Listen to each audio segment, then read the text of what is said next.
Yes, I'm Batman. I'm Batman. I'm Batman, Alfred. I'm Batman. I am Batman. I'm Batman. I'm Batman.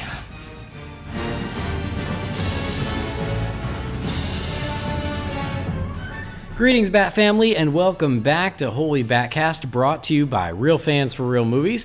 Make sure you visit our website, holybatcast.com. It is your one-stop shop for all things Holy BatCast. You can also find us all over social media on Facebook, on Twitter, on Instagram, and on YouTube. Just search for Holy BatCast and you will find us. And if you really, really, really love the show, we're on Patreon. You can go to patreon.com/holybatcast. As always, a huge thank you to those of you who've done that. We know you don't have to, but if you have, you are awesome. So thank you for those who've done it. We're part of the Real Fans Podcast Network, so if you want to check out some of the other shows that are in the network, you can do that at rf4rm.com. As always, I am your host, Andy DiGenova, and if you want to follow me, you can do that on Twitter or on Instagram. It is just my name, Andy DiGenova. Now, this episode, we are going to be talking about the real trailer, not the teaser, but the real trailer for Birds of Prey and the Fantabulous Emancipation of one Harley Quinn. There we go. There it is. But most importantly, we're going to finally review Joker, spoilers and all. But don't worry, we'll give you a spoiler warning. And because it's such a special occasion, I got both of my Bat buddies here for it. So first of all, he's back. Guess who's back? Back again. Jamie's back. Tell a friend. Look who's back. Look who's back. Anyway, it's Jamie Drewley. Hey, Jamie. Yeah, I think this would be a joyous celebration occasion and all, except for I got on an airplane yesterday and it was 79 degrees. I got off the airplane and it was like 44. So I'm kind of sad today.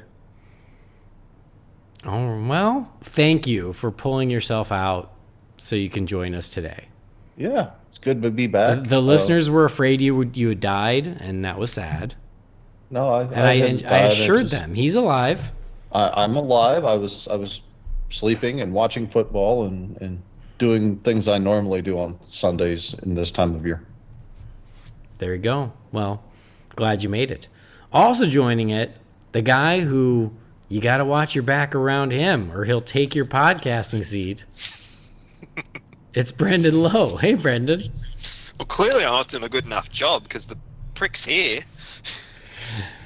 Yeah, well, you know, it's more of a phase-out type of thing.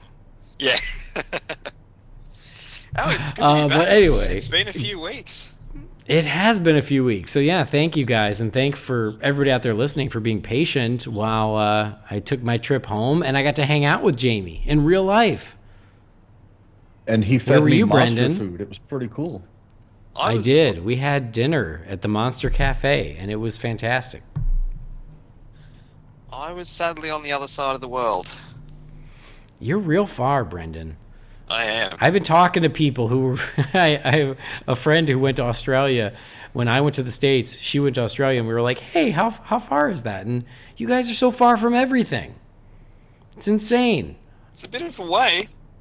I thought I was going to be closer now that I'm in China. It's still a 12-hour flight. Yeah. It's insane. That kind of blew my mind as well. I thought you'd be like maybe 5 or 6 hours, but nope. That's what I hoped. Jeez. Yeah. Anyway. You're still going to next come time. I'm still coming. And you'll get on a plane too. Yeah.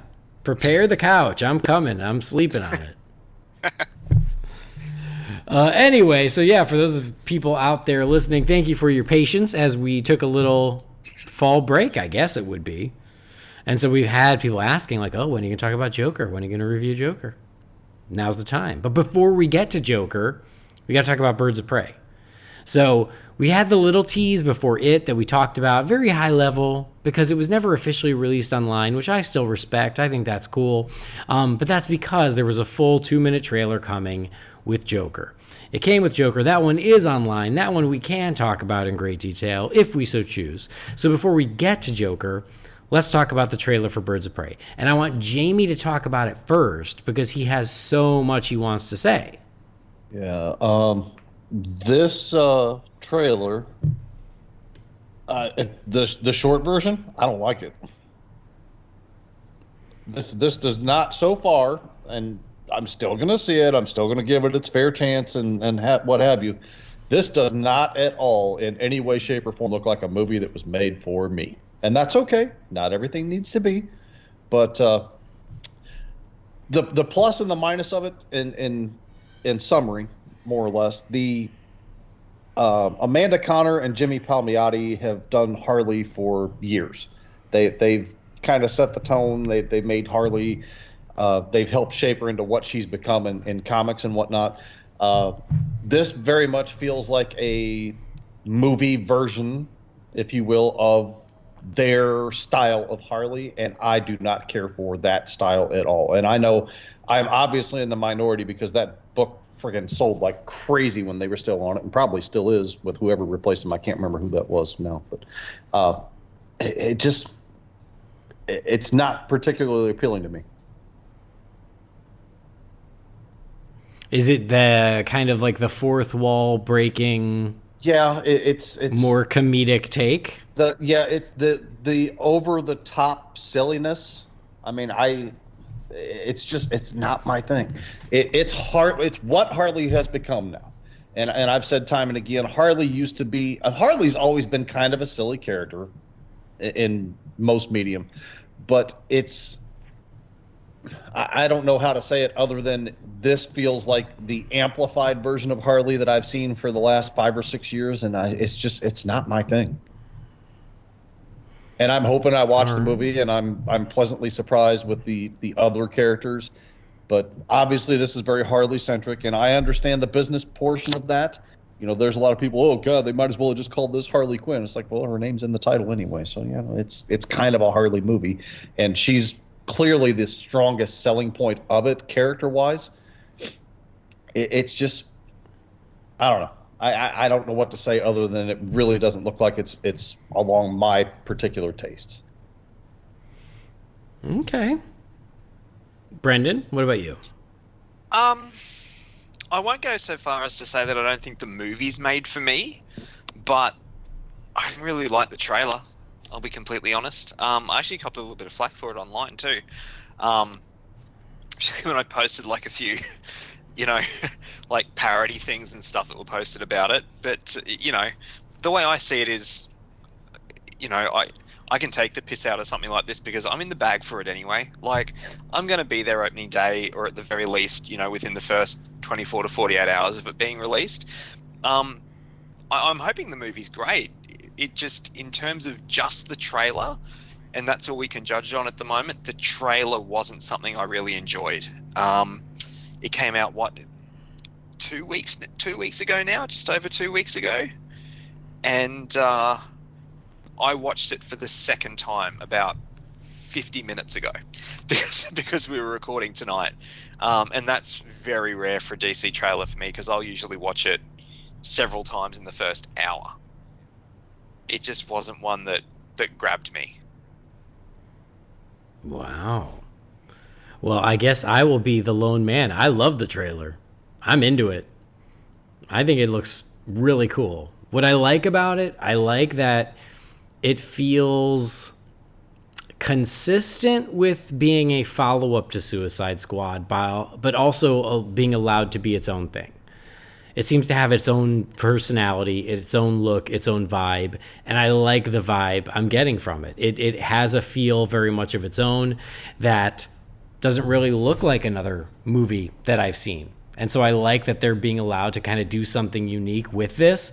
I don't have a problem with Harley taking front and center because she's a movie star. That's fine. Let her take front and center and then introduce us to these other lesser known characters. I mean, nerds like us know the lesser known characters, but let Harley be the gateway for the rest of the audience. I don't have a problem with that. I think that a lot of the visuals in the trailer are really cool. I love the look of that old abandoned amusement park that we see some glimpses of. Like, that just looks cool as hell. And there's a couple action shots in there that are pretty badass too, especially whatever's going on with that car chase and the roller skates. I'm into that. That looks awesome. So overall, I really like what I'm seeing. I think that Ewan McGregor looks like he's having the time of his life. I love him anyway. I thought his casting as Black Mask was great casting and I like what I'm seeing of his performance. I like almost everything I'm seeing. The one complaint I have heard that I will side with is I wish it was a little more superhero-y. I wish the Huntress looked a little more like a superhero. I wish Harley was in something a little more traditional. I wish Black Mask was in his Black Mask. I'm going to assume he's going to get there, because if you make a movie with Black Mask and he's not in that Black Mask by the end of the movie, well, you've done something wrong. So the people who had complaints about like, hey, why aren't they in costumes? I'm with you on that. Like, I get that, and I actually agree with that. I wish it was a little more embracing the superhero world that it lives in. But aside from that, the tone, the fun, the characters, the cast, I'm into it.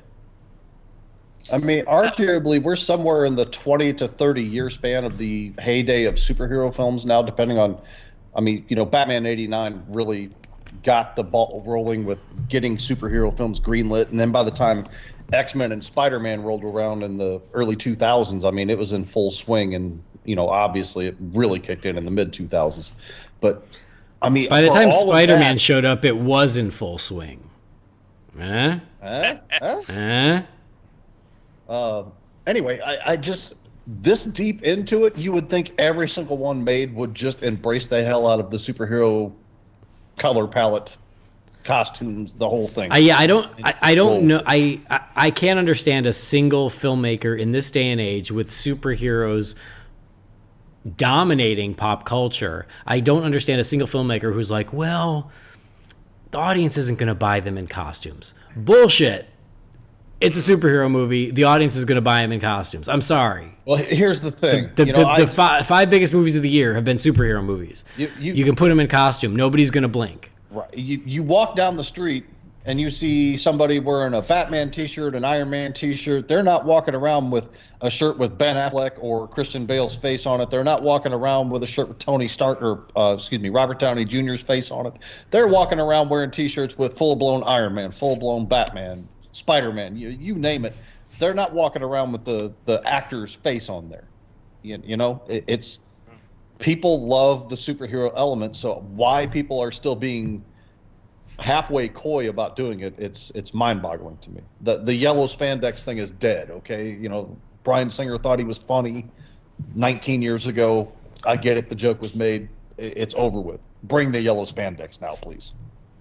Like, piggybacking off what you said, Andy, too, that was one of the things that personally I didn't like about the trailer either, is if I didn't know that these actresses were playing Huntress and Black Canary, I have no idea who they were. They kind of look like I think bit that's players. Yeah, I think that's fair. I mean, I don't think they look like bit players. I can tell from the trailer that, oh, these are important characters. I can tell that. But you're right. If we hadn't had the casting announcements and you showed me that trailer and you said, aside from Harley Quinn, who are these other characters? I might come up with Huntress, but I don't think I would have come up with Black Canary. I mean, hopefully... And that's not a race thing. I think she looks great, but, like, put her in the Black Canary. You don't see it, like, there's no cry, there's no semblance of the Canary costume. Yeah, all we see is it's this singer. Yeah, the singer in street clothes. That's all you see. So she could be anyone. Same with Montoya. Well, but to be fair, Montoya's a cop. I'm not going to get in anybody's grill that Montoya's not wearing a costume. She's a cop. She's never worn a costume. I don't mean costume, but like you wouldn't know that it's her. Like there's no reference to that character. Well, why would you know? Why would you know? She was the question at one point, wasn't she? Yeah, she was. There you go. She could have had a costume, but no. So anyway, my point is I've seen that complaint, and that complaint I'm with. I'm like, yes, like I hope that as the film progresses, we see them embrace their comic book roots a little bit more.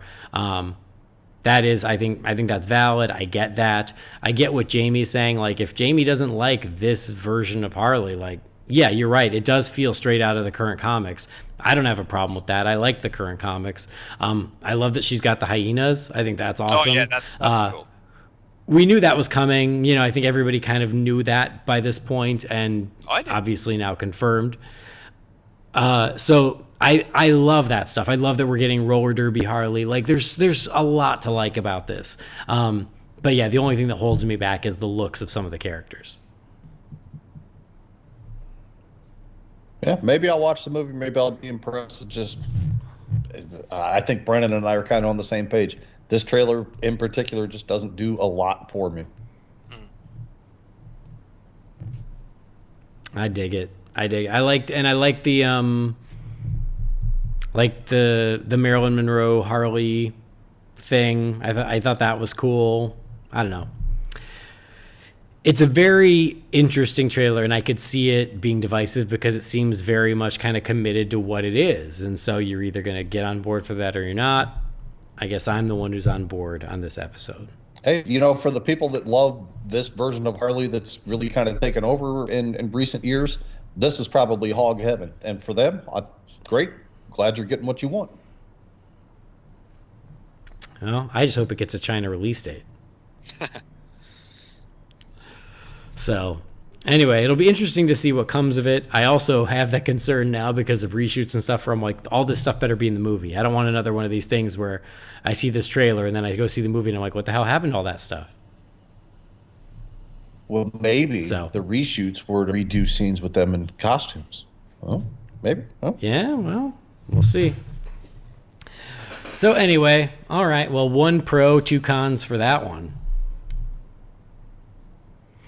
Anyway, it showed before Joker, so a hell of a lot of people saw that trailer.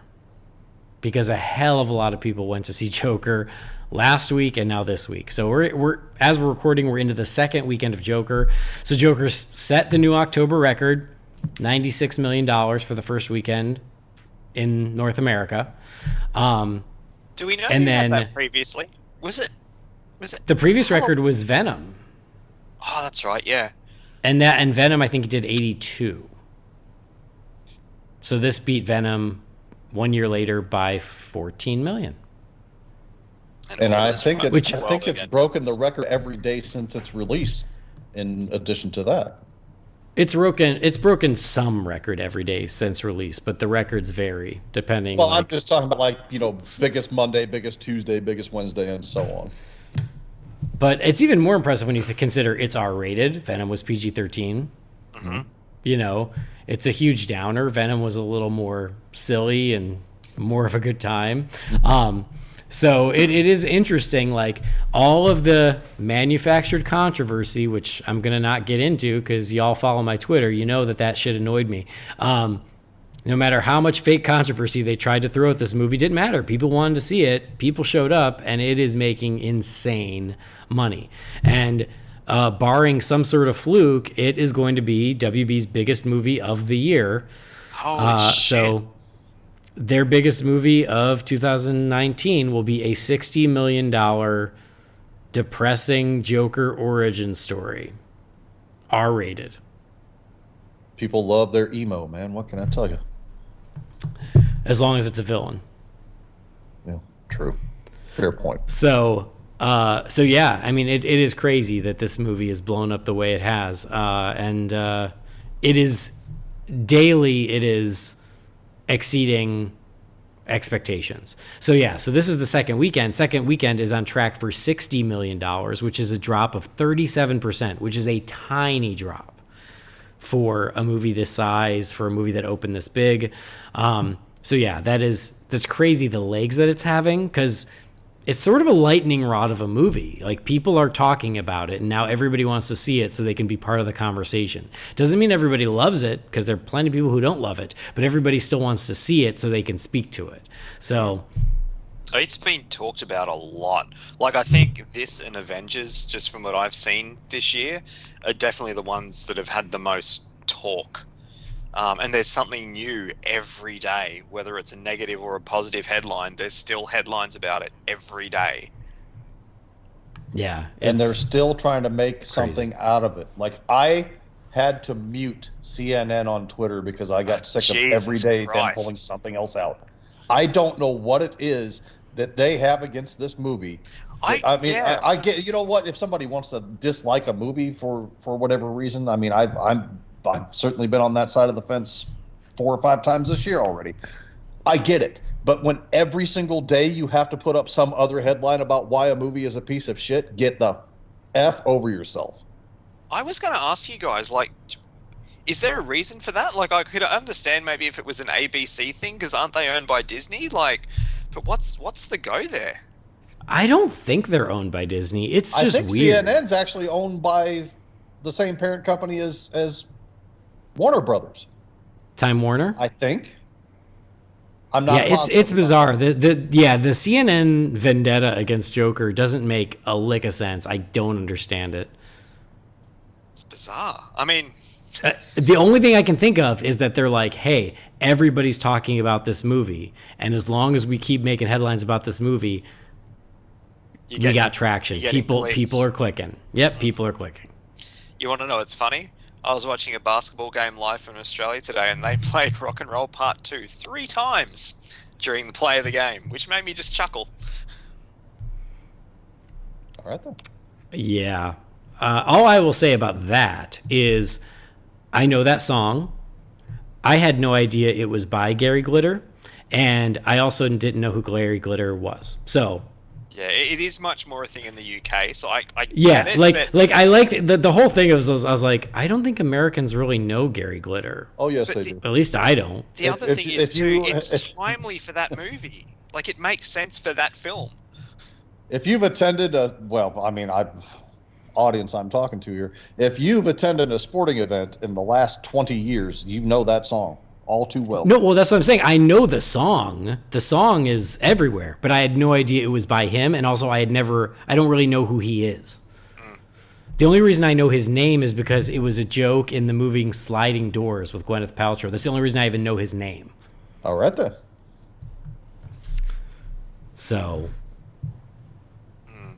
I can kind of give them like plausible deniability on that, because Gary Glitter is not a big deal in the United States.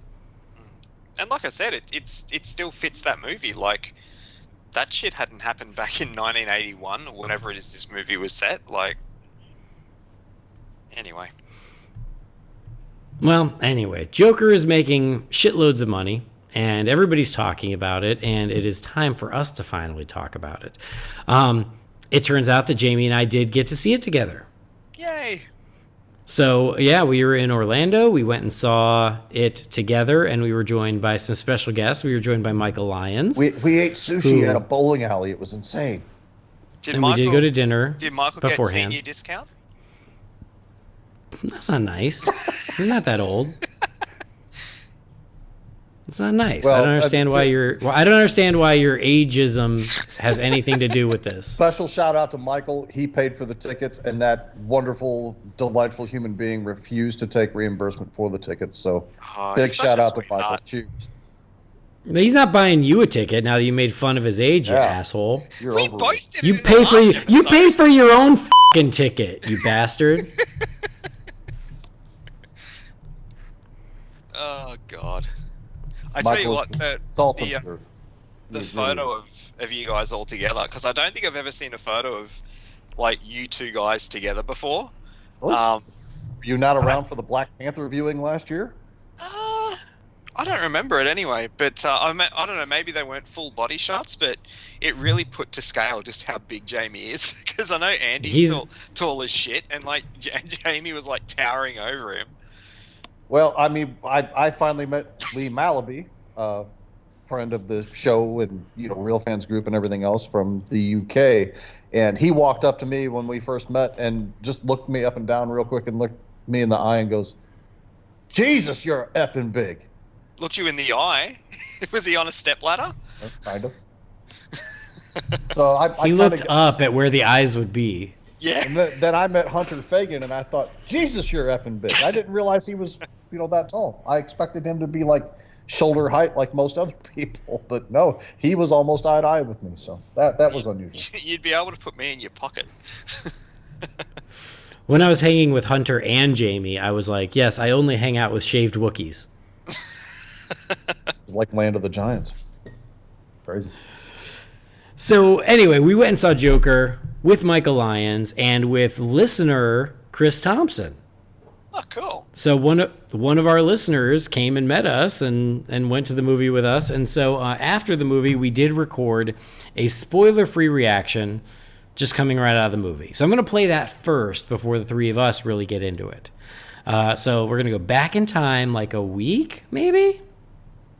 Not quite. Not even quite a week. Yeah, less than a week. 6 days is Less than a week. So yeah, we're gonna go to the Disney Springs AMC with Jamie, myself, Michael, and Chris, and our spoiler-free reactions to Joker. All right, everybody, this is Andy, and I am with a few friends. We just got out of our screening of the Joker, or not even the Joker. It's just Joker. So I am joined by, of course, Jamie Drewley, but also Michael Lyons, who you've heard on Holy BatCast, and you've also heard on Disorder. And then special guest Chris, who lives in Orlando, who knew we were coming, and he came and joined us for the movie. So we walked out, and we're going to give spoiler-free reactions, and then we'll break it down in more detail on the regular show. But I wanted real-time thoughts and reactions.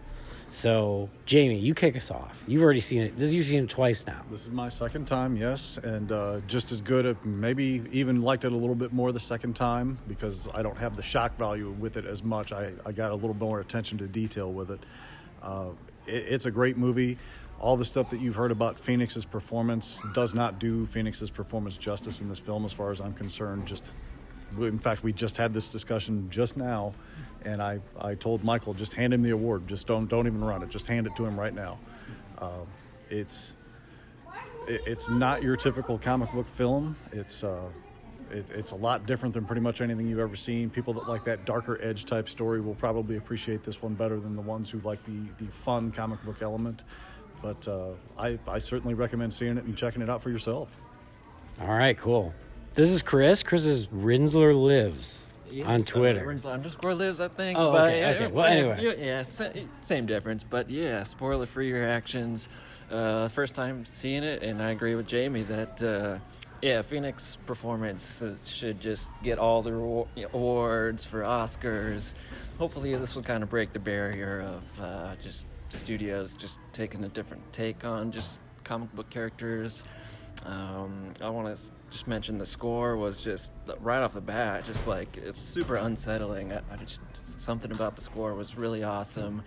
And then we talked about how Joaquin is basically in every shot, so it's kind of interesting. Even if he doesn't win Best Oscar, he should win like most actor award in there. Actor in most of movie award. Most movie award, because man, that was a lot of. But I loved it. Yeah, Joaquin did great, and there's some twists and turns that I got spoiled for me, but I didn't. Still, it was great to see, and overall, spoiler-free reactions. I loved it. You leave the theater super just unsettling. The music, it takes you weird places, and the score was awesome, like I said. And I think the Zazie Beetz was great. It's great supporting cast characters. Overall, I think I give it 9 out of 10. Just Joker plastic masks. All right. Yeah. All right, cool. Very nice. And then Michael Lyons, Joker, non-spoiler reaction. Wait, everybody gather around. I want to hear this in the Disney Film Festival. I'm gonna tell a story. Remembering back earlier this evening when I saw this movie. Before I saw this movie, I was in a good mood. I'd like to start with Cesar Romero and work my way down. Yes, please. No, boy, isn't that a disturbing movie, Joker? Disturbing little movie, but a fascinating one too. And I'd go as far as to say brilliant. Joaquin Phoenix, like these gentlemen have said, is absolutely mesmerizing in this movie. Every scene he's in is just amazing, what he does, and the film is not only just takes a lot of chances in terms of they put a villain as a main character and should be an unsympathetic character in all that he does, but you feel for him throughout the film. And I think it makes a lot of statements about society and culture even today. A really daring film. Not a movie I probably would have seen normally, but being with you fine Batman gentlemen, I've seen it and I'm glad I did. I really am. Yeah. All right. So I'm still digesting. No, you're not copping out. I got So that's all I'll say. Okay, thanks everybody. No. Good day. I mean, fascinating is the best word I have for it. It's unlike any other comic book film I've seen. It is beautifully shot. It is beautifully acted, but it's just a lot to take in. I don't know how I feel about it. It is a lot to process. I respect it, and I'm glad it got made, and I'm glad that it is connected, and that this creative risk has paid off in a big way. But yeah, it's just a lot. Everybody, just to echo what everybody said, Joaquin Phoenix is, he's brilliant. He carries the entire movie. But yeah, it's just a lot. It's one of those things where, like, before we went and saw it, we knew Jamie had already seen it, and Michael goes, "Oh, did you enjoy it?" And Jamie goes, "I don't know if enjoy is the right word."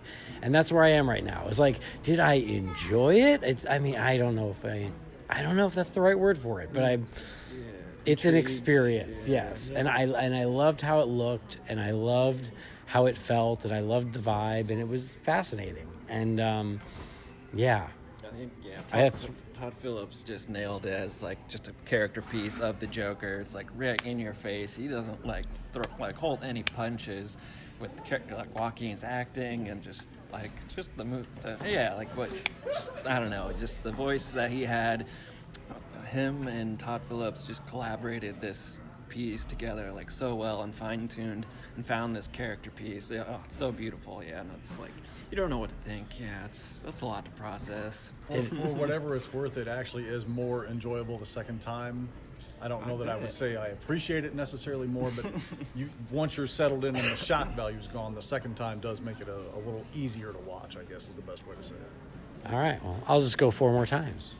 Okay. Actually, I can't. It's not in China. I can't see it anymore. So I'm going to have to take this one time. That's going to be it. But I do notice, like, what I usually when I walk out of a movie not knowing how I felt, that usually means in the end I'm going to like it because it challenged me. And I think that's what this movie did.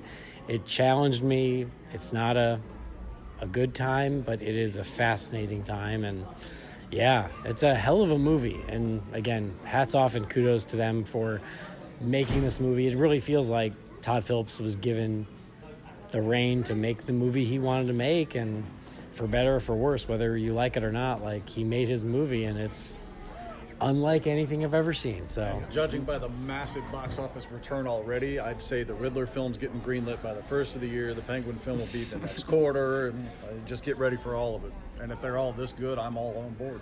Oh, heck yeah. I'm looking forward to Egghead. Oh, we could bring that. Thank God. They're all coming. It will be interesting to see if that happens. Not Egghead specifically, just if you start seeing a run of these Elseworlds Joker ones. And I think that your willingness to accept, like, a completely different take out of continuity, one that you don't expect to match up with what you previously know of the character, whether that character be Batman or Joker or the other ancillary characters, I think that will affect your enjoyment as well. Because, yes, they take a lot of liberties. That was the point. They were very upfront about that. And so, yeah, if you're, like, hoping it's all going to line up with what you want it to be, like, you got to be willing to go with it. So I think that affects it as well. But anyway, there you have it. Joker. It's out there. It's making tons of money. It's an experience. So check it out, and then don't bring the kids. No, bring the kids. Bring the kids. They need to learn. All right, yeah. Bring the kids if they're in college. That's right. But yeah, we'll break it down in more detail on the greater show. But little real-time reaction now. So until next time, we'll, on behalf of Chris, Jamie, Michael, and Andy, this has been Joker, and we'll talk more about it very soon. Thanks. All right. Well, there you go. That takes us back almost a week. But now, time has passed. We've all seen the movie. I'm glad it's out in Australia. It's not out in China. Nope. You had to travel to a whole other continent to see it.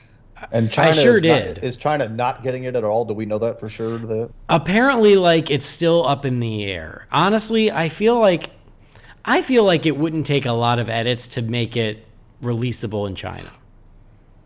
Not to get ahead of myself, but I don't think it's not as bad as all the hype led you to believe, in that, like, couldn't play here. It's surprisingly unviolent for a movie that everyone was worried about the violence.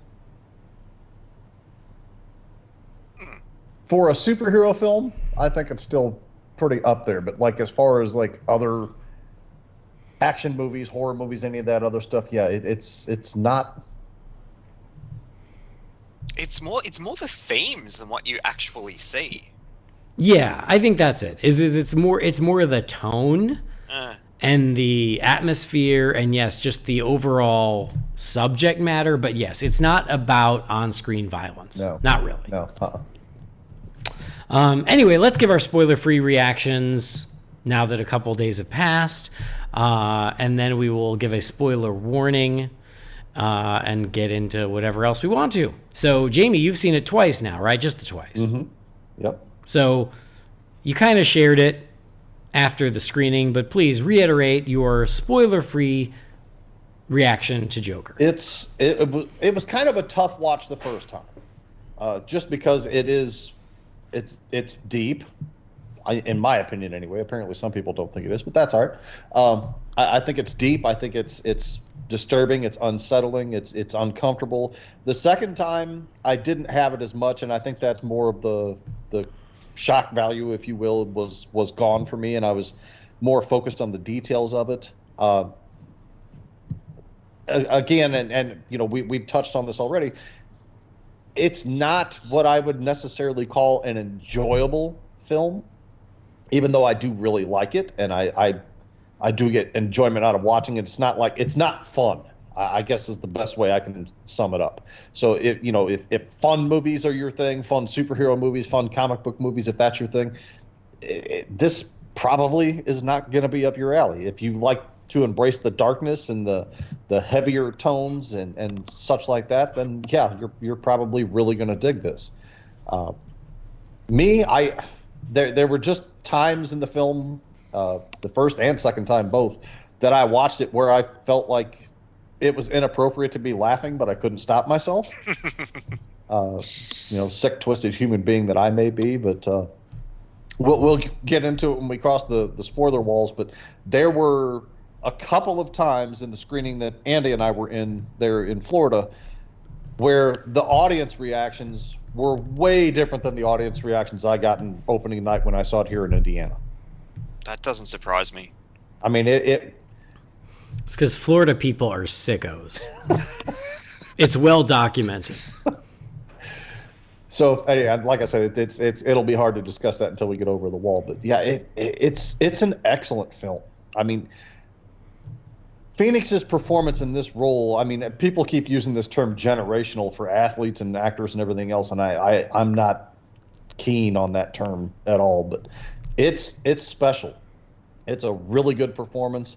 I'm not going to have the debate with anybody about who did it better between him and Heath Ledger, because it's not the same thing. It's bullshit. It's a different actor in a different role in a different performance that just happens to be doing the same character in a completely different manner. So I just comparing those two, I'm not going to get into the pissing contest on who I think did it better, because I think they both did it fantastic, and I don't need to pick which one did it better, because I'd like to live in a world where I think they both did the most amazing job you could have asked them to do, and I think they both did. I think the supporting cast in this was strong. The story is, this sounds dismissive, but it's almost simple with this film, but it didn't need to be anything more than it was. I think that the film delivers effectively with what they are showing you. I don't think it needed to be more complex on every level, but even so, you watch it again and you start looking for the clues and hints and everything else in certain spots. I mean, as simple as it is, as straightforward as it seems for the most part, there's layers to it, at least for me. This is my personal translation. I mean, this is definitely one of those movies where I'm not sure any two people are going to walk away with exactly the same translation of everything that happened. So, at least in that respect, I think it's a movie that makes the audience think, and there's something to be said for that. All right, Brendan, we don't really know what you thought because you weren't there. No, I wasn't. Look, I really, again, enjoys is the wrong word to use. It's not really a movie I think you can enjoy, which is weird to say. But I had a thoroughly entertaining time watching it. I've only seen it the once, and that was Friday a week ago. So if I'm a little bit blank on some of the story details and stuff, forgive me, because that was, it's been 9 days since I've seen it. But just sort of, I do agree with a lot of what Jamie said, and Phoenix's performance is just brilliant. It's so good. And, I am the same as Jamie in that I don't want to hear comparisons to Ledger the same way that I didn't want to hear Ledger comparisons to Nicholson. It's that, every live action version of this character that we've had has been completely different. And they should be, and that's great, and I have no problem with that. But this version of the character, and I just can't imagine anybody else playing it. Like, Phoenix was brilliant. Terrifying, funny. There were moments where you sympathize with the character, but then it gets to a point where you have to draw the line and you can't do that anymore. Speaking on behalf of Jess, like my wife, like there were parts that disturbed her. And honestly, the reason why I haven't gone back to see it a second time, knowing that we were recording today, is it's a hard watch. Like, it's a heavy movie. So I don't know if I'll see it again in the theater. It might just be one that I wait till it comes home before I watch it again. But it's a really, really good movie. And I think it's worthy of all the praise that it's getting. I know it could be getting to the point too now where people who may not have seen it already might watch it and think it doesn't live up to the hype, which is understandable because there's a lot of hype around this movie. But I thoroughly had a great time watching it. I think it deserves to be talked about a lot come awards season. I think it should win some major awards come awards season. One in particular, speaking of Joaquin Phoenix's performance. Yeah, just cancel that segment of the Oscars now and hand it to him. Yeah, it's I had to laugh during the week, and I don't mean this to, shots across the bow or anything, but it just seemed funny that it came out this week that, Marvel fans are petitioning to get Robert Downey Jr. a Best Actor nomination. A, that's not how the Academy works, and B, it's just like, why? Like, nothing against RDJ, but like, he's played himself in those movies for the last decade, and he had some emotional scenes in Endgame. Cool. But like, he's not worthy of a Best Actor nomination, and if he were to get nominated, he'd lose to another Joker, just like he did in 2009. Just to be perfectly honest. But no, for a movie that none of us really asked for, and when it was announced, we were all of that, we're curious and we'll see how it goes. I don't think any of us saw it where it's at right now. Just the money it's made, the conversations it started, the controversy. As far as the money it's made, it's already exceeded what I thought its entire box office run was going to do. So that's some crow I'm happy to eat. And I mean, I know there's a big question mark with China, but this is more an Andy question, I guess. Has it opened in all the markets that it's supposed to open in, or is it one where like Japan won't get it for another month or so? Like, that's a great question. I would have to check. So if you give me a minute, because I want to say it is mostly open worldwide now. I know it's in Korea and some other big markets like that. Well, I don't know how big the market is, but anyway, I think it broke records in Korea for its release too, if I'm not mistaken. I mean, to put it in perspective, I went to a cinema that here it's a event cinema, and the type of theater I was in is called VMAX. Really big screen seats. I had a look at it and did the math. The one I'm at in the city in Brisbane seats about 350 people. I went on the first. Yeah, I went the first Friday night to see Joker. I went to the same session 4 weeks. 4 weeks, yeah, I think 4 weeks prior to see It Chapter 2. Arguably, It Chapter 2 was, I think, more anticipated. I think it was in the public zeitgeist a lot more leading into it. And Joker was significantly more full than It Chapter 2 was. which really surprised me because I literally went to the same session, same night, same cinema. So it looks like it is out in most of the world. To answer your question, it's not out in Japan, so I don't know, but it might not come out in Japan. I don't know, but it seems to be open in most of the world. I just used Japan as an example because that seems to be the one where Japan always gets delayed, and it always gets movie's weird. Had its run, and then it's like, oh shit, it just opened in Japan. Yeah. So it's not in Japan, but it's been open in Australia, Brazil, Croatia, Hungary, Iceland, Italy, Lithuania, Mexico, Netherlands, Norway, Poland, Portugal, Romania, Russia, Slovenia, South Africa, South Korea, Spain, Turkey, Ukraine, UK, and Vietnam. So that's a lot. That's almost everyone, I think. Sounds like it. So yeah. But yeah, I remember I've been reading the box office updates, and they said something to the effect of like, if it manages to score a China release, meaning that it seems like it still could be possible, but that's all I've heard about it. Because where's it at currently? Is it over 700 million? No. Oh no, that's what they're projecting where it'll land. It's currently past 300 million in less than 2 weeks. Okay. So, and the budget's still 55, so they've already done 6 times the budget. Yep. No pun intended. They're laughing all the way to the bank. And it's not showing really any signs of significant slowdown either. It hasn't had any competition either. I mean, quite the opposite. It seems to be continuing to be hot. And for a movie like this, that it got a B+ cinema score, which is okay, That's but not great. It's a bit of a, I still don't get that. This movie could turn off a lot of people, but everyone still at least wants to see it. And the fact that, again, that it held on as strongly as it did the second weekend shows that it's not slowing down. One of my good friends who I used to work with years ago, he's not a comic book guy. I don't remember I think, maybe Rises was the last comic book movie he went and saw. He's currently sitting in a theater watching it now. Sure. So I don't know if that says anything, but yeah. All right. And it's funny too, all the scoop sites this week I've seen so far, I think it was a solo Poison Ivy movie's in development, a solo Two-Face movie's in development, and I'm just like, yeah, okay, sure. They're just grabbing characters and running it as a rumor because might as well, yeah. Well, at this point, the conversation's got to be being had.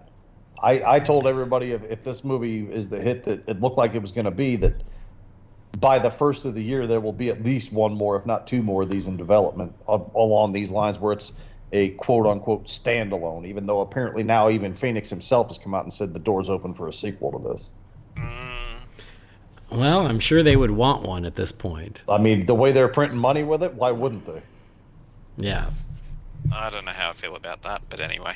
I would just as soon leave it be. Yeah. But if they can produce a second one along these lines of quality and everything, I don't know that I would object to it. But hey, if the guy that doesn't want to do franchise movies says that the door's open for a sequel and he's happy to do it, I mean, I'd be curious, but I don't know. There's part of me that's kind of like, maybe just leave it. Yeah, we'll can't talk till we get over the spoiler wall, but yeah. All right. So if you heard my reaction after seeing this in the movie theater, I was still digesting. Didn't quite know what I thought of it. And I've had almost a week to digest and give it some thought, and I think I know how I feel. But I'll say on Birds of Prey, it was 2 against 1. And on Joker, it seems like it's going to be 2 against 1 again. 2 against 1. Which is not to say I didn't like it. I think it's a good movie. I think it's a very good movie. I think it is well acted. I think it is well directed. I think it is beautifully shot. I think it is a good quality movie. Haunting score. Yeah, great music. It's a good movie. And I am super happy that A, it got made, B, that Todd Phillips and Joaquin Phoenix were given the freedom to make the movie they wanted to make. I'm ecstatic that it's connected the way it has and it's as successful as it is. I think that's a huge win. It's a huge win for DC Films. It's a huge win for the comic book movie genre as a whole. I think it will only lead to more creative risks to be taken and to more variety within the genre. All good things. I'm rooting for it every step of the way. I'm so glad it's a huge hit. But did I really like the movie? I don't know if I did. I get it. That makes sense, though. And here's why. And I was trying to figure out why don't I love it. I don't love it. I like it. I like it for it being a well-acted, well-directed movie. I think the reason I don't love it is because I still don't feel like I saw a Joker movie. I feel like I saw a gritty period drama that they slapped the name Joker on for marketability. And a couple name drops of some DC places and some DC characters doesn't make it a DC movie. Because by the time this movie was over, could I see this Joker going up against Batman in any way? No, I can't. I don't feel like I saw the Joker. I'm with you there, I don't feel like I saw the Joker in this whole movie. And so it's a very good movie, but I don't feel like it delivered on being a Joker movie. If you go back to when we first caught wind that this movie was getting made, and I said, I don't know how into this I am. I said, I don't know if I'm interested in watching 2 hours of some random guy and watch this random guy's life, and at the very, very, very end, he becomes the Joker. I don't know how interested I am in that. And that's exactly the movie they made. And they made a good version of that movie. But I still don't feel like, I don't need to revisit it. I don't like... It's kind of a DC movie in name only. It's a Joker movie in name only. People are debating who's the best Joker. I don't feel like I even saw Joaquin Phoenix's Joker in this movie. I can't even answer that question. Who's the best Joker? I don't know. Joaquin Phoenix didn't play the Joker. He played Arthur Fleck. So, as a movie, it's good, and I like it, and I thought it was intriguing, and I think it has some interesting things to say, and it's a good movie. But as a Joker movie or a DC movie or a comic book movie, for me, it doesn't deliver what I want. It doesn't deliver even what it promises. So I'm kind of mixed on it. Well, you just brought the whole room down with that. Well, I mean, not necessarily, because I don't disagree with you either. Like, I think maybe I liked it a little bit more, but all the points you're making are totally valid. Like, it's not Joker in terms of the Joker that we know, but, you know, you kind of went in knowing we were never going to get that. So that's where I can kind of get on board a little bit more, but I do totally understand what you're saying. And like, I can't argue with you. Yeah, and I'm trying not to do the, like, this isn't the, you know, I'm trying not to do the, it's not the movie I would have made. Because, of course, it's not the movie I would have made. But I still think there is an inherent promise you're making to the audience by calling your movie Joker. And I don't believe it delivers on that promise. I think it's a bit of a bait and switch. But apparently not enough people care because it's making buku bucks. So, great. I can see why somebody would say that. But at the same time, I don't particularly agree with it. And until we get into spoilers, I can't necessarily give reasons why I don't agree with it. This feels like a prequel to a movie I would like to see. And so when you guys are saying, oh, like they might be open to a sequel, but leave it be, I'm like, no, give me a sequel because I want to see the Joker. Because I sure as hell didn't get a Joker in this movie. Yeah, but I just think we'd get more of the same. Well, and here's where it I think it's dividing in the fan communities, not with general populace, but, you know, in fan communities. I have seen a lot of sentiment of, I don't need a Joker origin story. Joker shouldn't have an origin, so on and so forth. So I wonder, I mean, you seem to be falling in line with that camp, even though your reasons may be a little bit different than, I mean, some people just straight up are mad that Joker has an origin that feels, and, you know, air quotes on radio, definitive in this movie versus. No, I mean that's not where I'm coming from. I know it's I'm not one of those people that draws the hard line and like no origin for the Joker, because obviously that was the premise of the movie. Like, I'm not against the premise of the movie. I'm like this movie would be like if they made Batman Begins and ended the movie when he got back to Gotham right before he put on the suit. That's what this movie is. And see, for me, it's all build up to something we're never going to see.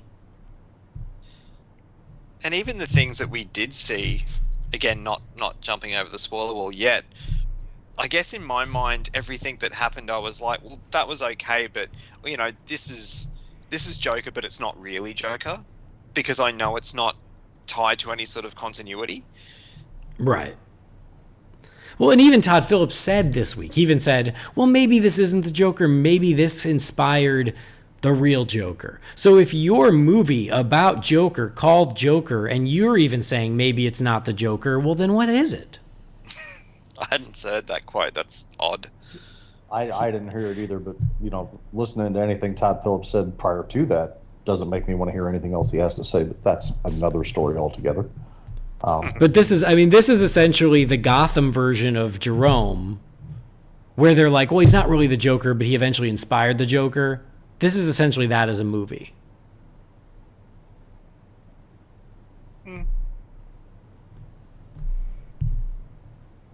See, to me, I even find the this aesthetic... I find this extremely weird to say, but I don't even agree with Todd Phillips in that respect. So, I mean, I know that the guy that made the movie and knows more about it than I do by far. I don't even necessarily agree with him in that. Well, there you go. That's how I feel. It's a good movie. It's an intriguing movie. I certainly was invested in watching it, and I was into it. And again, there's a lot of interesting things in the movie and a lot to dissect. At the end of the day, though, like, I feel like it doesn't deliver on what it promised. And so for me, I'm like, yeah, it's a good movie, but I don't love it. And I think there were things they could have done where I would have loved it. But hey, I'm just one person. And for the people who think it's a masterpiece, who like think it's the best movie of the year or one of their favorite comic book movies of all time, hey, I'm not here to argue with you. I'm glad it worked better for you than it did for me. And call me a fanboy because I wanted more Joker in my Joker movie, if it makes you feel better. But hey. No, I listened to another review on Fans Without Borders, Brent Clark. He's kind of in the same camp with you. But Brent has a tendency of leaning, and I'm not saying this to disparage him.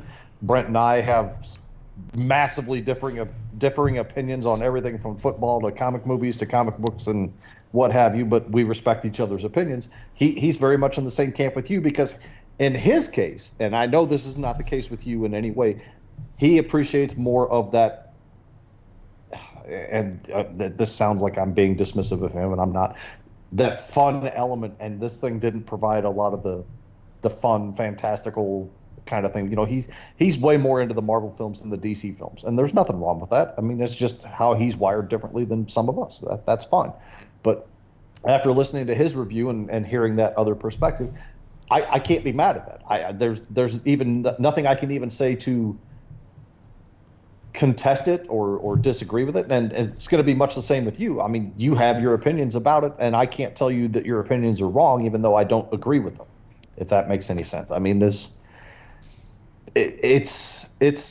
the best way to sum this movie up in my opinion, and I think this is kind of where we approached it before the movie even came out. This is an Elseworlds movie. There's really no other way I can say it. Like, you know, the Elseworlds would have like a one-shot book, one-issue, prestige format, nice bound and all that other stuff. It just tells a one-issue story and it's done and it's over with. And I really think that's what we got with this film. It's literally the first DC Elseworlds film that I can think of, and I mean you could translate it in other places, but it's just them doing something different that they wouldn't do in a normal continuity or in a shared universe, shared cinematic universe format. It's just not that kind of a movie. This is just something providing something on the side that's just unusual, and that's really the best way I can put it. It totally is. Like it if it were a one-shot prestige format, yeah, the people who don't like the movie, I think would probably accept it a little bit more as a one-shot comic. We've never really, I don't know if we've ever had before. Oh, we haven't. You know, like a one-shot Elseworlds movie before, and it's also, to my knowledge that I can think of, it's the first real. It's an art house comic book movie, and I don't think we've ever really had that before. Well, I mean, a lot of people argue that BVS is an art house movie, but I mean, this even way. I don't even think you could make the contest against this one in that department versus BVS. BVS was made to be a blockbuster. I don't know if they set out to make a blockbuster with this. They just set out to make a cheap movie. You know, they set out to make the movie they made. I don't think they set out to make a quote-unquote blockbuster. I mean, my guess is nobody anticipated this thing, including the Warner Brothers or anybody involved with making the film. I don't think anybody anticipated the success that this was going to have financially. Oh, God, no. But yeah, I think that's part of it as well. Like, it's very, very art house. Like, I said to someone the other day, it's kind of the. And again, I'm not saying this to be disparaging to the guys over the fence, but this is like the ultimate anti-Marvel movie in terms of, you know, they're big and brash and colorful and fun and action and laughs. It's none of those things. No. It is such an anti-comic book movie. And it just, I don't know, maybe it's because there has been so much Marvel. Maybe it's because it's coming out, you know, after Endgame. People seem to be lapping it up for whatever reason. Maybe it's the controversy. I don't know, but it's drawing a hell of a crowd. Well, I mean, and that's one of the things I love about this movie is that they didn't try to make it for everyone. It's obviously like they made the movie they wanted to make, but they did not try to design this for a 4-quadrant blockbuster. It's rated R. It's budgeted accordingly. They wanted to take a shot at doing a different kind of Joker, and so it was budgeted, and they made the movie, and it wasn't trying to be for everyone, and that's great. Like, I'm glad that they were able to do that. And then what happens is it's not for everyone, and sometimes that includes me. Yeah, but that's fine. And that's fine. Like, I love that they did it, and I support them all the way. I'll defend this movie all the way, even if it's not a movie I love, because it's so different, and they were able to make what they wanted to make, and they were able to take the creative risks. And when you take big swings like this, you're going to risk turning some people off, but that's cool because they planned for that. And by planning for that, they made a pretty pure vision that you're into or you're not. But good for them for doing it. So for a movie I don't love, it's a movie I will defend, and I think that they have every right to make it. And that's why I got so frustrated with all these manufactured controversies of people trying to make this movie into something that it wasn't. Because whether I like the movie or not is beside the point, is that they had every right to make the movie that they made, and if you actually go see the damn movie, it's not problematic at all. No. Okay, I just want to throw this out because I'm genuinely curious to hear other opinions, because I'm not entirely sure where I stand on this, but I'm curious. Andy, you usually have a really good perspective on this sort of thing. Do you think that the manufactured controversy, and I know you didn't want to talk about it, but I just want to ask this question, do you think that the manufactured controversy contributed to make this thing the success that it is financially, or it actually might have stifled what it could have been more so than what it is? I don't think they lost a single dollar based on that. Okay. Nope.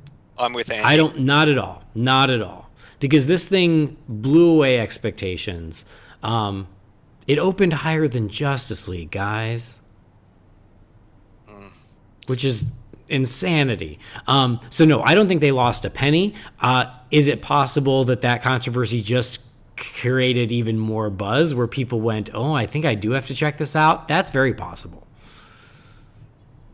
Yeah, I think it might have backfired. I think it helped more than hindered. Yeah. Okay.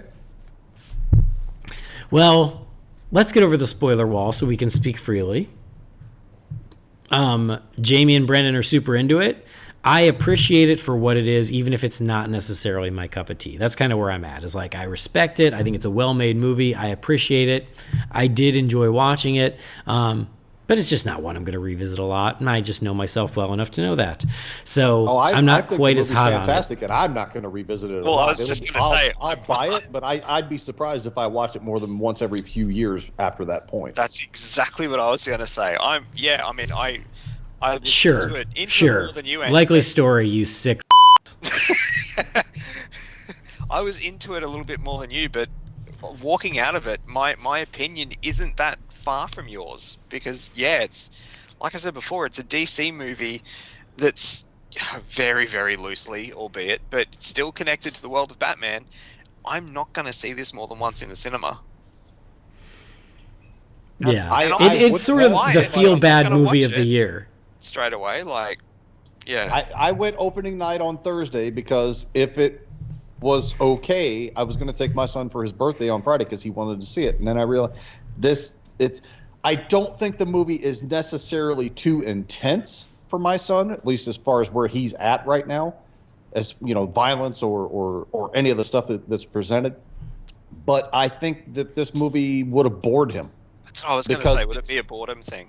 My son would want something more along the lines of a comic book movie versus a deep, dark character drama. I don't see him at his age or where he's at with his movie watching maturity level. I don't see him being into this movie at all. So I didn't take him on Friday. But if it hadn't been for the date that Andy and I had to watch this with pals down there in Florida, I don't think I would have seen it a second time in the theater. I'm glad I did, but I don't think I would have. Well, I mean, it's one of those, will I buy it? Yeah, probably, just because I'm a completist like that. But yeah, how often will I push play? We'll see. Not often. Like I said, it's the feel-bad movie of the year. Dude, if you can buy Dinosaur multiple times, you can buy one copy of Joker. I didn't want to. That was just the universe playing a joke on me. So we should just go ahead and book the commentary episode now for the home video release, or sure. All right. Anyway, so Joker, spoiler free, absolutely worth your time, worth checking out. And if you're listening to this, I'm sure you already have checked it out. So what do you listen to us for? It's fine. But we are going to speak freely. We're going to speak spoilers. So if for some reason you have not seen it yet, you have been warned. Now we are over the spoiler wall. So I'm not jumping straight to the end, but I'm going to jump really close. There's that point in the movie where he's on the talk show and he comes out on the stage and he kisses that woman doctor, and I'm like throwing elbows at Andy like, and then he's looking at me like, have you lost your effing mind? What is the matter with you? I don't even know what you're talking about. And then I explained to him when we walked out of the theater, I was like, that's straight out of Dark Knight Returns when he kisses the Dr. Ruth character in that. He's like, oh, okay. As soon as Jamie said it, I went, oh, okay, that does seem familiar. But yes, I obviously do not know Dark Knight Returns the way he does, and so yeah, I did not catch it. So for the rare moment of joy that I got out of this movie, that was the big one for me. I have two questions, and I think I've posed them to both you guys, but everyone I know who's seen this movie, I've kind of asked these two questions, and I get different answers every time. First one, do you think he killed the neighbor and her daughter? I have no idea. It's coin flip. I've had a few people say yes. I've had a few people say no. I took it as he did because he just found out what his mother did to him, and I took it that he went and did that to them. That was kind of the tipping point. And I'd heard that question between my two viewings of the film. So you have the scene at the end where he clearly kills that therapist because he's walking down the hallway leaving the blood trail behind him. But in this case, there is literally no clue that I could spot visually that said either way whether or not it happened. So that is 100% open to When he went back into his room, you then heard sirens. That was another thing that I'm like, shit, he did kill them. But I don't know. It's one of the two big ambiguous things that are left with this movie. The second question I have is the way it goes to at the end with him being with the Doctor and this whole thing. Did everything that we watch in that movie actually happen? Or is that in his head? Another coin flip. Yeah. So first question, I don't think he killed Zazie Beetz. I don't. And honestly, it didn't even cross my mind until we got out and Jamie mentioned it and I went, "Oh, I didn't even think about that." Because in his mind, she was on his side. And so he let the little person go because that person had shown him respect prior. And in his mind, Zazie Beetz' character was one of the few people who cared about him. But then she asked him to get out. Like, that's what I thought. But you also know that he hears and sees what he wants to. Yeah. So just because we're seeing that doesn't mean he sees it. So I did not think that he harmed her or her child. Because the other thing, and I guess this is a bigger point about the movie, is that for a Joker movie, for the Joker who kills indiscriminately, in this movie, he pretty much only kills bad-ish people. Actually, that's true. I hadn't thought of that. He doesn't really kill any innocents with the exception of the implied death at the very, very end with the therapist. Everyone else, and the body count's not very high. That's why I'm saying is like, it's not that violent. You know, there's the incident with the 3 pricks on the subway. And then there's obviously De Niro, and then there's the dude from work. But all of those guys were not great guys. I mean, they didn't, quote unquote, deserve to die, but they're also not innocents, you know? Like, you don't ever see him kill an innocent in this movie. So it also just feels a little off that he would have killed Zazie Beetz.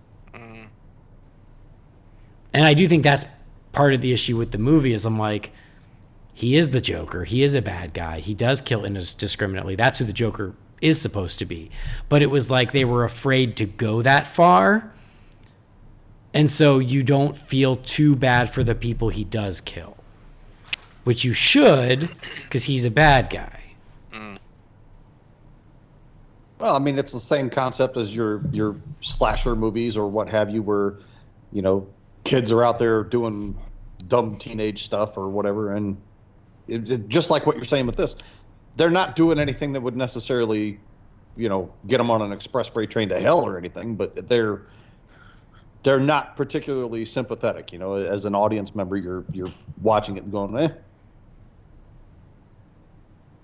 Right, but this is not a cheesy horror film. No, this is a movie that's trying to posit a bigger question. The same concept. That should have the balls to let the villain be the villain and not sort of hedge its bets by only letting the villain be bad to other villains. Well, at least it doesn't do a Maleficent and make him the effing hero of the whole thing. And yes, and how did you take the end? Do you think it all actually happened? Was it in his head? Do you not sure? I mean, and that is one thing I really like about the movie is I like that they leave it very ambiguous and like all of this could have happened or none of it could have, or pick and choose. It's American Psycho in that respect, because there's a point in American Psycho where, and I'm not saying this movie's swiping or anything else, but I mean, I'm drawing parallels. There's a moment in American Psycho where he comes out and says to the audience with his inner monologue, where he says, you know, this confession has meant nothing.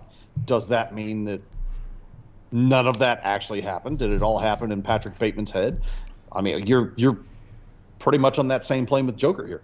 So it's up to the individual viewing it how they want to take that translation. Is this all the story that he's just telling that therapist? Is this all as he remembers it? Is he, because of his condition, his alleged condition, his medications or anything like that, is his mind clear enough to actually remember how he got to be where he's at? None of that is clear. It's all murky, and it's all open for translation. And frankly, I think it works in the presentation of this film that you don't know for sure. It leaves you with a choose-your-own-adventure feel to it in some regards. Yes. And again, that's something I do like about it, because it was Todd Phillips's way of going, listen, I know a bunch of you don't want the Joker to have an origin. I know that. So what I'm doing is I'm giving you one potential origin, but leaving enough But yes, leaving enough loopholes where you can go, oh, but that's not really the way it happened, which I thought was nice. It was kind of a way for him to have his cake and eat it too, of going, this is a potential origin for the Joker, but it doesn't have to be. So don't worry about it. And I think that's all the ending is saying, is going as much of it happened as you want to happen. And the other question I'm really keen to hear from both of you guys, because it's something we haven't discussed previously, is the Wayne storyline in terms of Thomas's involvement, Bruce's involvement, the scene at the end. Like, how did we feel about that? Well, I've heard some people actually say that Joker is recounting to the therapist how Batman was created, and that's the joke that she wouldn't get, is him explaining to her how it happened. I've heard that. I'm not sure I roll with that. I mean, if that's your translation of it, I mean, I can't give you specific reasons why I disagree with it necessarily. It's just I'm not with that particular idea. I'm not with the idea that there's some kind of a psychic link between him and Bruce Wayne at that point. I think that's really carrying it to a far-fetched degree, and somebody trying to reach to make a connection that's not there. But it's curious to me. I did not expect to get the Wayne murder in this.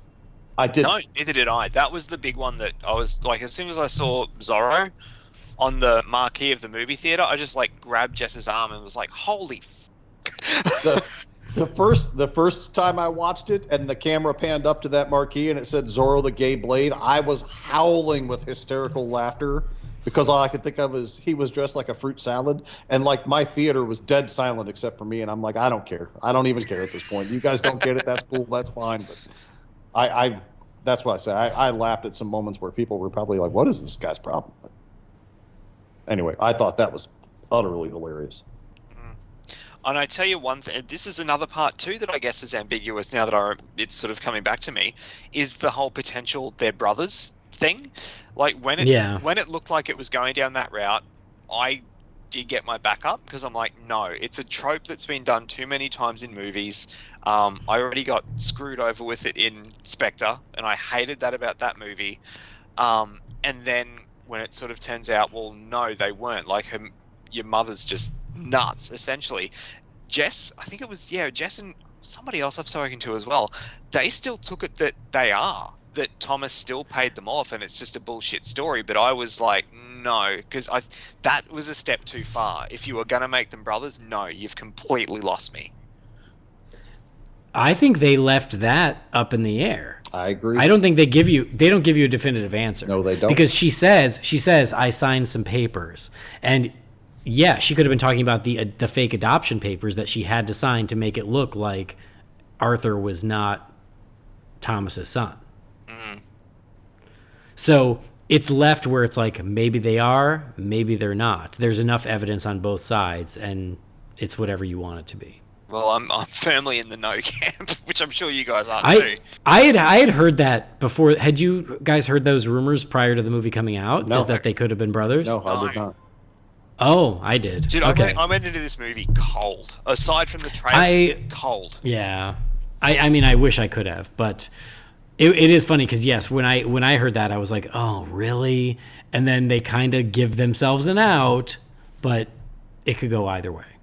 And I could totally see why there was, whether he'd signed on and then left, or if it was just a rumor. I can totally see Alec Baldwin playing that version of Thomas Wayne.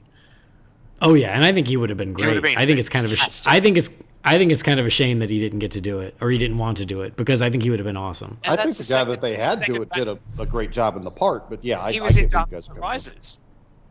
Yeah. Mm-hmm. He was the congressman. So it's his second, technically second Batman movie. There's your legacy casting, then. Yeah.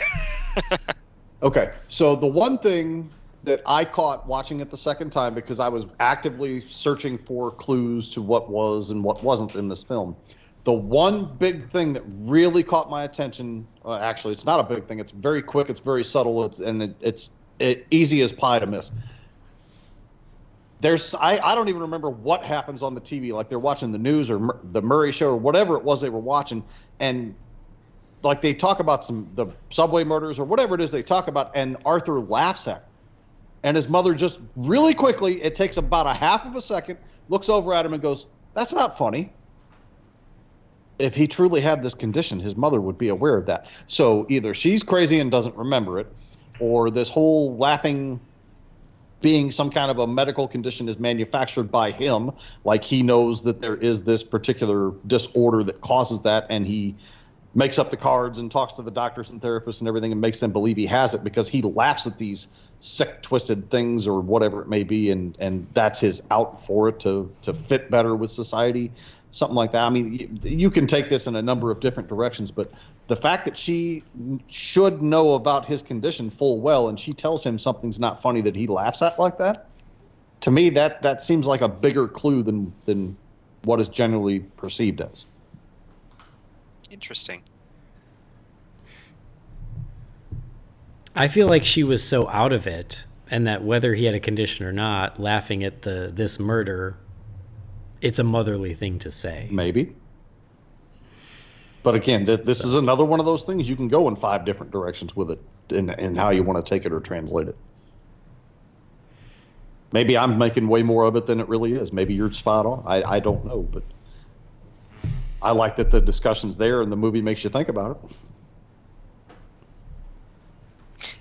And the other one I have too, just thinking about it, is when he goes to Wayne Manor and is talking to Bruce through the gate. Is that Alfred? Yes. Yes. Okay. Yeah. That's because again, they never name him, and it's just kind of like... I think in the credits it shows him as Alfred, if I'm not mistaken. Does it? Okay. Yeah. Yeah. Yeah. I did think it was interesting how they did sort of... Again, you can take it as it actually happened or not, but he doesn't kill the Waynes, but he inspires the killing of the Waynes. Yeah. Which, it's sort of a step away from what we'd seen in the past. And yeah, when at the end when he says he was thinking of a joke, I did wonder, like, what was the joke? Was it the entire movie, or was it just the death of the Waynes? What was it?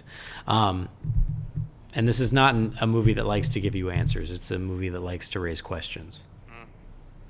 I did like how that line in the movie was like, I thought of a joke, but you wouldn't get it. Like, given what we'd just seen and it's Joker and stuff, I was like, I really liked that line. Mm-hmm. And I do love, I mean, here, the end of the movie, the very end of the movie, I do love that he walks out of there. He's leaving that blood trail behind him, the footprints or whatever, because we very much assume that he's just killed that therapist. And then they're kind of having that moment where he's running away from the orderlies in Arkham, kind of like back and forth down that corridor. To me, that felt like the most Joker thing in the entire film. And I do feel like there are bits sprinkled throughout that do feel like Joker. Number one being, you don't know what is true with him and what is not. I mean, that theme that runs throughout the film, especially in a second watch, I feel like that's very much Joker, which is why I don't hold the same.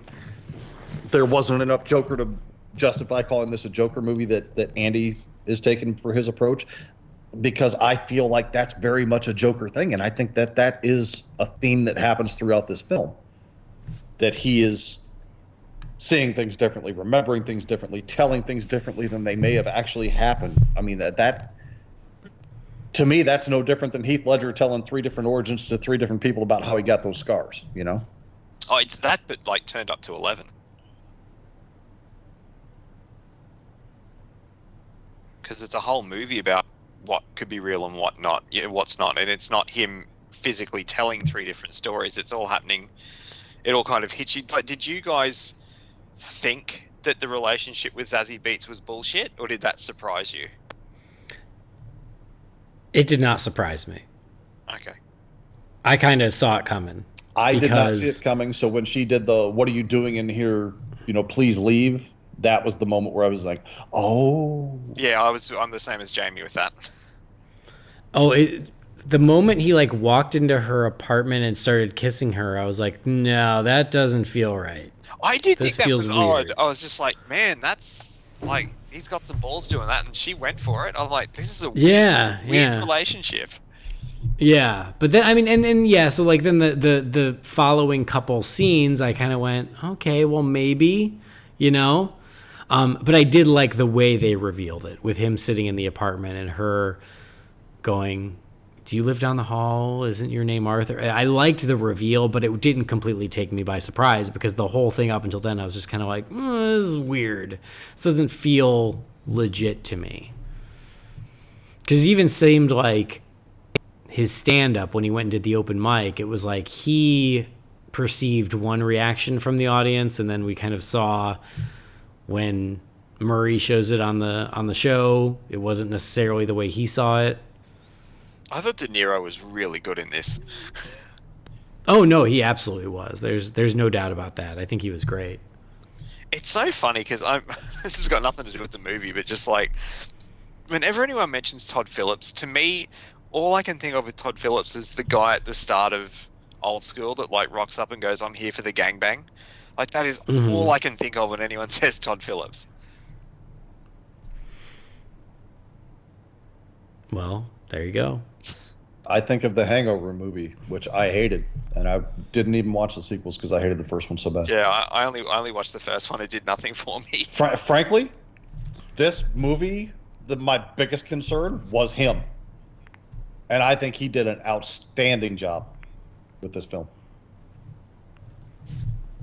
No, I agree with that. Again, I think it's very well directed, and as everyone has said, Joaquin Phoenix, he carries the entire film. He's great in it. And a lot of people made the observation he's in pretty much every frame of the film. So, this is all on him. And I think that the cinematography is breathtaking. It's a gorgeous movie. It's great. Production value wise, from top to bottom. Score, direction, cinematography, acting. I think all of it was great. I have no complaints in that department about any of that whatsoever. See, does a $55 million budget, does that include, Phoenix and De Niro's paycheck? Yes. Yes. Because, unless they negotiated back end stuff. How much would whatever they made up front, then yes, that includes that. Because this isn't a lot. This isn't a lot of work for De Niro. This is a week, maybe 2 weeks. All of his stuff was done pretty much on the same set. Yeah, but it's still, at the end of the day, you've got Robert De Niro and Joaquin Phoenix in a comic book movie. Right. But you also a movie that has 0 action scenes. True. And 0 special effects. So $55 million is going to go a lot further that way. I guess so, yeah. Because they're just and Joaquin Phoenix, as well respected as he is not someone who commands a huge paycheck. I was going to say, he's not a $20 million paycheck guy. True. No. Yeah. I tell you what, though, watching this, I'm just like, I'm so glad he didn't get cast as Doctor Strange. Because that's who they wanted. I know. Yeah, and he didn't want to do it. Because he didn't want I think they offered like a 5 or 6 picture deal, and he wouldn't sign it because of that, was my understanding. And this is nothing against Benedict Cumberbatch, because I think he's a great actor. But I think someone of Phoenix's caliber would be completely wasted in that role. Well, he's just not as interested in that. Strange, when he was the front runner to get the part, I was like, oh, that'll be really good. If somebody asked me who my favorite actor is, Joaquin Phoenix isn't even one that I'll draw in a top 5 list. But it's like when they say he's going to play a part or he's up for a part or something, I always perk up about it. Because I'm never disappointed in the work that he does, ever. And there has to be something interesting for him to want to do it. And that was still... He's very eccentric about what he chooses and how he chooses it. Even going in on opening night, and we'd known for a year or so that he'd signed on to this movie, I still have those moments where I was just like, I cannot believe they got him to be in this movie. Mm-hmm. And he was the choice that they had from the get-go. I read in an interview, Phillips, when they were writing the script, he had his photo above his computer. Well, it worked out because now he has the biggest hit of his career. Yeah. Which will allow him to make 10 more independent movies for nothing. Yeah. So hopefully he was smart enough to make a deal for some of the back-end profits or something. All right. It certainly wouldn't be for merchandise because there really isn't any. No, there is. There's a whole action figure line. I is there? really want to. Yeah, I want to get the Francis Conroy action figure. It comes with a bathtub. It took me a minute to figure out that was her.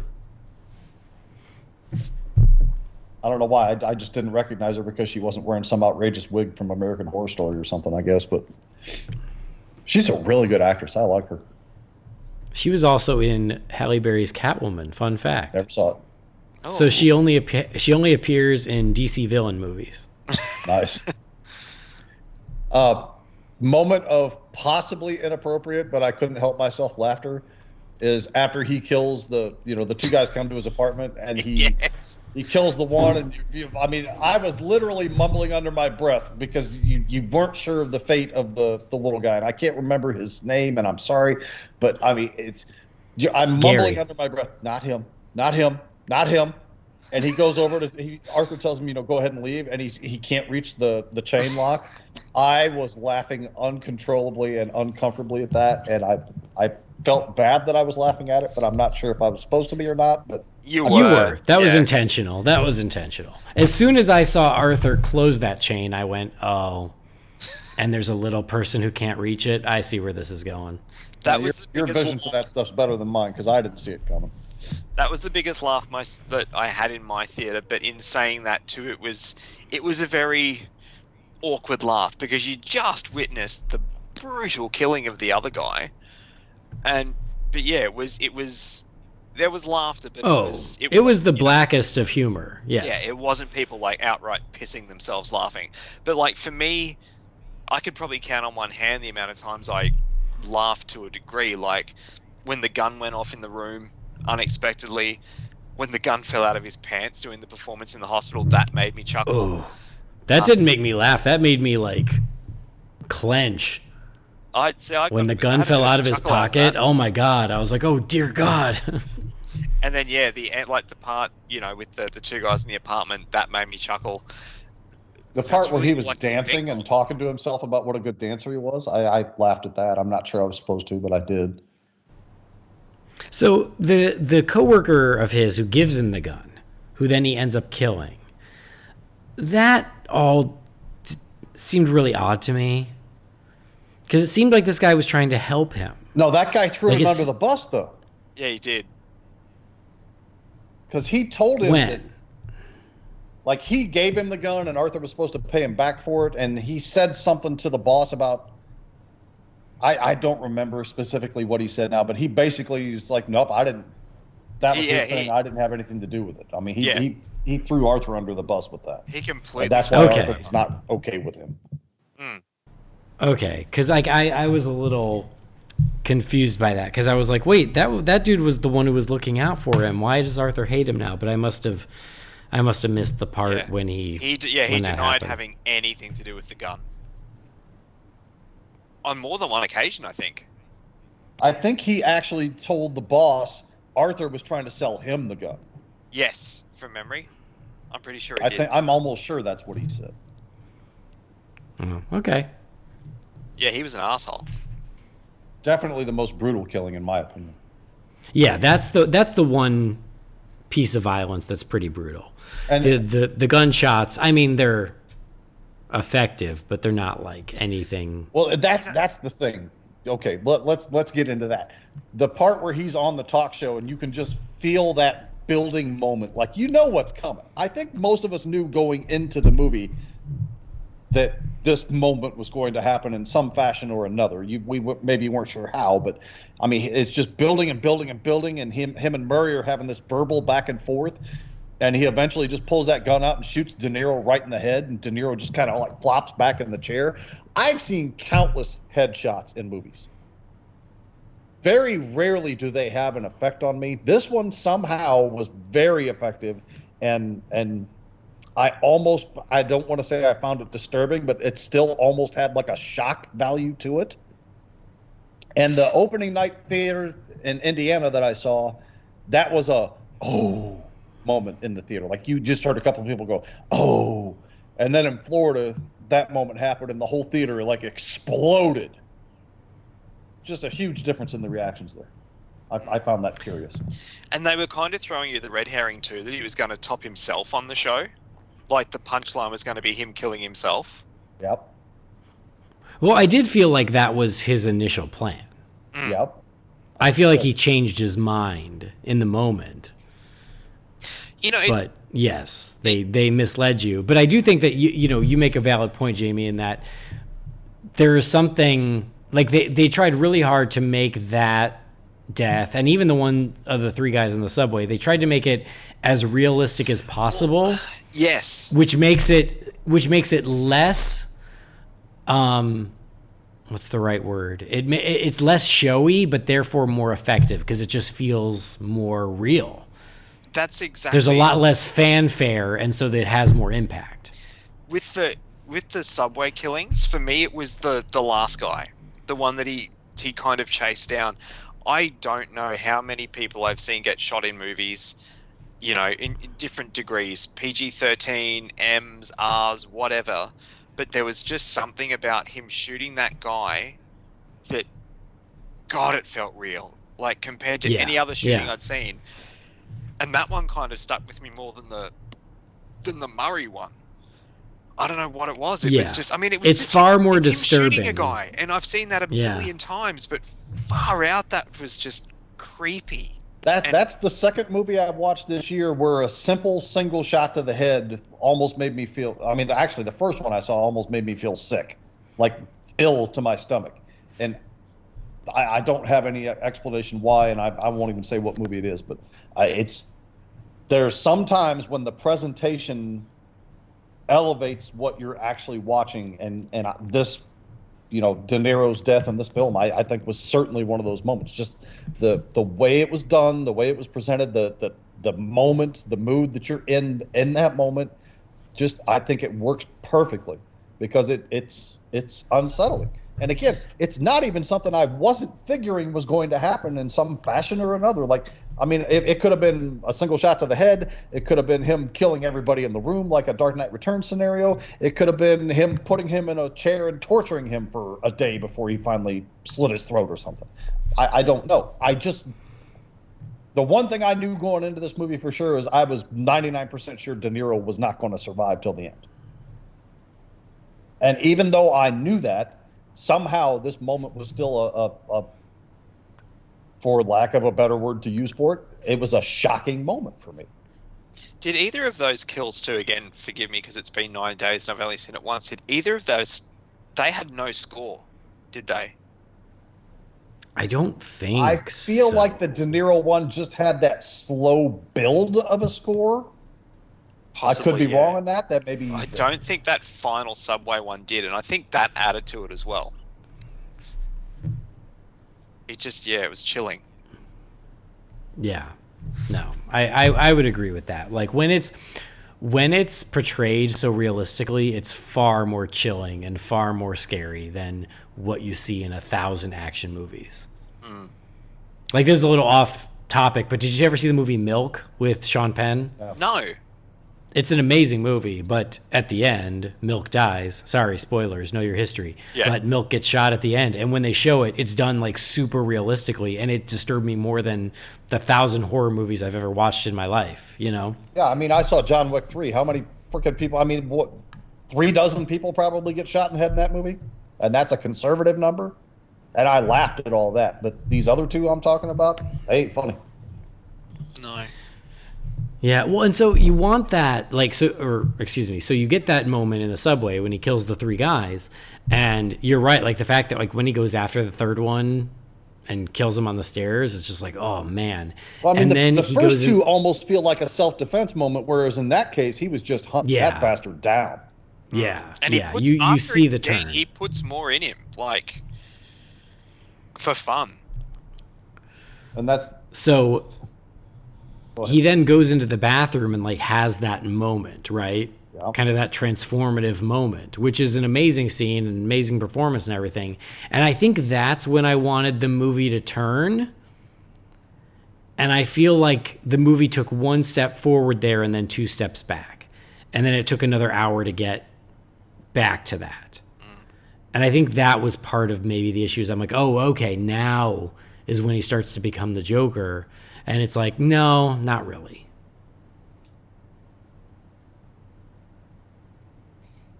I still think aesthetically, I don't know. I knew I wasn't going to get it, but I still hoped at the end I would have seen a more traditional looking Joker. Right. Not even necessarily, but honestly, it's just the makeup.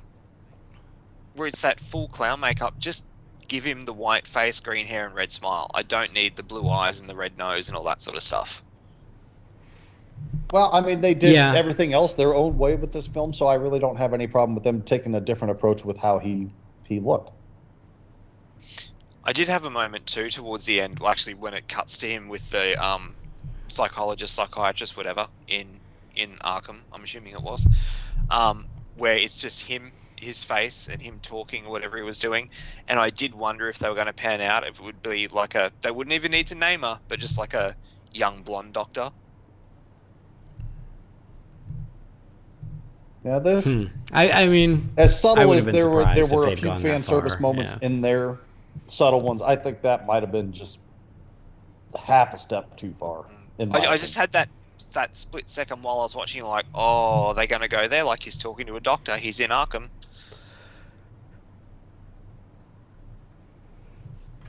It would have been interesting. Yeah, I think that like where the movie ends, because I do know that like it was funny because when he walks out in full Joker garb on his way to see Murray, I already was like, okay, this movie's almost over. This is it. Like we're not getting anything more than this. Like this is all it's going to be. I feel like if that would have been at the end of Act 2, and we would have gotten some sort of a little more Joker Reign of Terror in Act 3, I think that would have gone a long way for me. I will say though, I know we discussed the song, and I don't want to go into that again, but like, I did really like that scene with him coming out and dancing down the stairs and stuff. I thought that was really good. Yeah, no, I like that scene too, and I did like kind of the little flip they did is once they cut to the cops and they're just watching him without the music, being like, "What the hell is this guy doing?" Well, I mean, even the symbolism of the stairs, like you feel like he's trying to rise up and do something. Like there's still some hope in him, and he walks up those stairs and he's downtrodden and he's tired, and you know life is hard and it's difficult, and you know just they only show him like going up those stairs, and it's always the same ragged, tired, beaten down Arthur in that moment. But then they show him in Joker garb coming down the stairs, and he's triumphant, he's celebrating. He's like, his dissension is what's finally bringing him, quote, joy in his life. I mean, that's how I take the symbolism of the stairs in those moments, too. From what I've seen, too, those stairs are becoming a bit of a landmark for people like us. Well, I'm sure. Did you see the SNL Grouch thing? No. I haven't watched it properly, but I saw that it's, yeah. It's amazing, and they definitely shoot on those stairs. Like, they went and found those stairs and shot on them. It was awesome.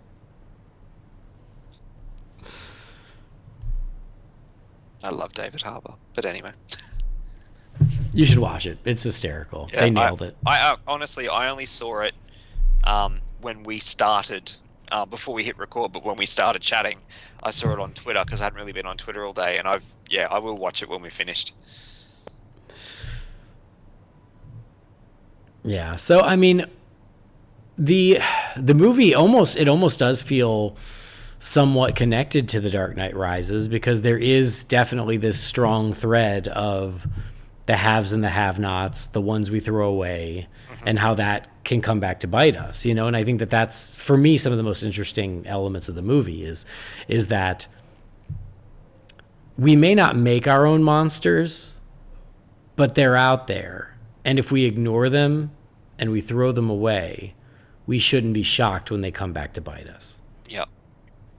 And I think that all of that, I think, is really well done. I think that's all really well written. Is that it's not the whole, oh, the rich created Arthur Fleck, but by turning away those who need help, you create a larger monster than if you had shown a modicum of compassion or care. And so I appreciated that element of the movie. The another one I've seen a lot of various translation for. The moment in the subway as he's running from the cops, he gets on the train car there, and he takes the mask from the one guy and gets pushed into the other, and then the fight breaks out. Was that all calculated, methodical, getting that moment started, or did he just take advantage of that moment after it coincidentally happened? Like, did he know that fight was going to break out when he took that mask? I don't think so. No. I think he was just trying to escape. Yeah. And I think that's the element of the Joker we never get in this movie. And I think, again, that's why I have a hard time connecting it to the Joker, is like, I don't see this guy becoming the clown prince of crime. I don't see this guy having these brilliant plans and you know, like, this is not a guy who could outsmart Batman, who could keep Batman on his toes. That's just not who this Joker is. And so, like, he's crazy, and he is a narcissist, and he's dangerous, but he also, I don't know, but he's not smart. He's not up to something, you know? Like, I feel like there's a whole element of the Joker that doesn't even get touched on in this. And so I couldn't see this guy planning intricate crimes around Gotham. He doesn't commit any crimes other than some random killings. I actually agree with you there. Which is why I really hope they don't make this canon at all. No, I really like this movie a lot. In fact, I'd say I love this movie. I really do. I don't want more of this. At least not with this character, not with this, you know, just do a Riddler movie like this, do a Two-Face movie, Penguin, Poison Ivy, whatever. I'm all for more of this. I just don't want any more of this, if that makes sense. Because how do you do a second movie of this character where he's at the moment and not have Batman? You don't. What would it be? And that's the thing. Like, it is. And never mind the fact that you're going to have to make it 15 years further down the road in order to, you know, age everybody up enough for Batman to actually be present in it. Which is a whole other thing too, because it's just like, homie's going to be on a friggin' Zimmer frame by the time Bruce is trained up enough to be Batman. Right. And I do wonder if that's why Todd Phillips made the comments he did, because, like, yeah, obviously the ages don't line up. I mean, in theory, they imply that Arthur's 30 in this. Yeah. That's a rough 30 years. and Bruce is what, 10? Maybe? Yeah. But even so, yeah, like, in 20 years, I guess you could have a 50-year-old Joker and a 30-year-old Batman. Well, I mean, we kind of already did, didn't we? Yeah, I mean, 89. But yeah, I mean, I don't need a sequel. I just wish some of that a little bit of that sequel had made its way into this movie. I get it. I know what you're saying. I'm fine with the movie as presented, but you make valid points with it, and I don't disagree with any of the points you make. I was more content with what we got than you were. Hey, and you know what? A lot of people are, and great. When you think about the two DC movies we got this year, Shazam and this, I cannot think of two more different movies than those two. Yeah, when you put it that way. Too. Both spoilers, both currently sitting in my top 5 of the year, so. It's been really interesting if things had have gone to plan, because we'd be 2 months away from Wonder Woman. Like Wonder Woman. Not even. We'd be 2 weeks away from Wonder Woman. November 1st it was supposed to be. Oh really? I thought it was another December release, kind of like. It was November. No, it was like November 1st. Oh really? Which everybody was like, that's weird. 3 weeks after Joker. Which I do think is part of why they moved it. You know, there were a lot of reasons, but I think that was part of it, is they were right on top of each other. Talk about day and night. Jesus. Yeah, totally. I mean, it's crazy to think next year our two big DC movies are Birds of Prey and Wonder Woman. Dinosaurs eat man, woman inherits the earth.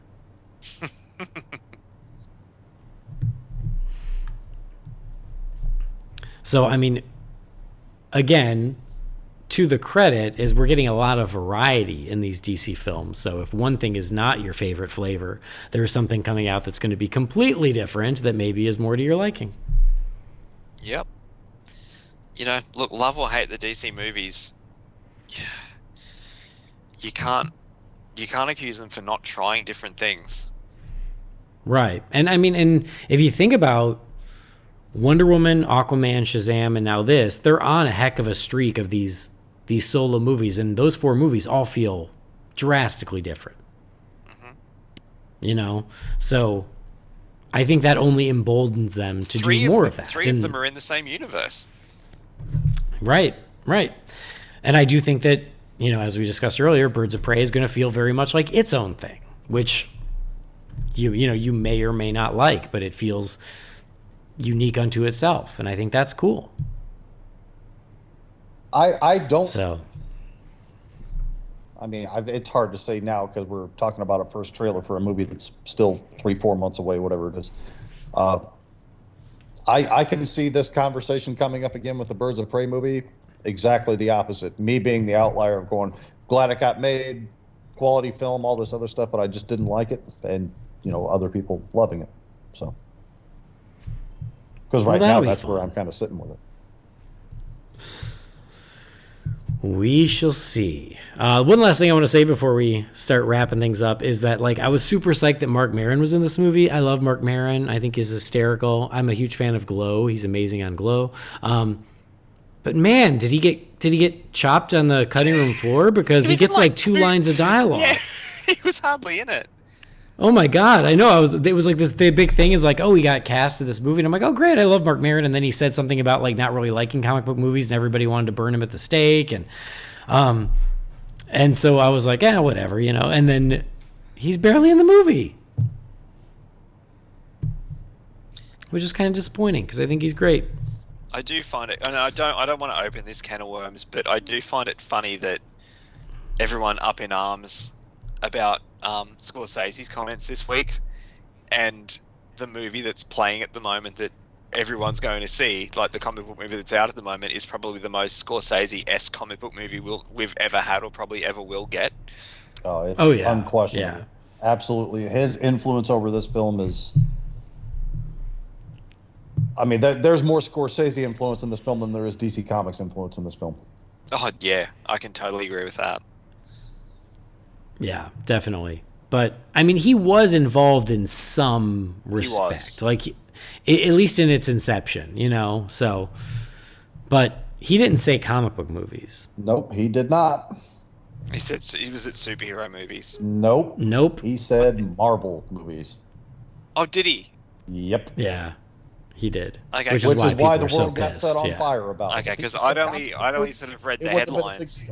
But he said Marvel movies. So instantly it turned into the Marvel fans saying, F this guy, he doesn't know what he's saying. He's a bitter, crusty old bastard that wishes he could have this kind of box office success. And the DC fans were using it as, haha, Scorsese said something nasty about your stupid Marvel universe. Oh, see, I never saw that quote. All the stuff I saw was he said comic book movies or superhero movies or whatever. I never saw it labeled to one side of the fence, but... Nope. Hey, like I said, listen. Even though I don't agree with his words, I understood what he was saying. Yeah, so did I. You know what I mean? Listen, the first things first. Nobody talked about his full quote until you got like 3/4 of the way down through whatever article that they were writing. Right. Nobody. All they did was take the Marvel films are not cinema quote portion and throw that in their headlines, and it set the world on fire. And he basically said something to it's not, I don't remember the entire quote, but he summed the quote up by saying they're really more of like a theme park ride or something to that effect than they are. Yeah. Yeah. He likened them to theme park rides, which in my industry, I design theme parks. A lot of people I work with got pissed off about that. And I was like, I know what he meant. It's fine. Like, I am not personally offended by it. I still do what I do, and I love what I do, and I think designing theme parks is has plenty of artistic integrity, but I got what he meant. It's fine. Dude, you design theme parks for mass entertainment. Like... Right. It's fine. Remind me to tell you my Fast and Furious story when we're off the air.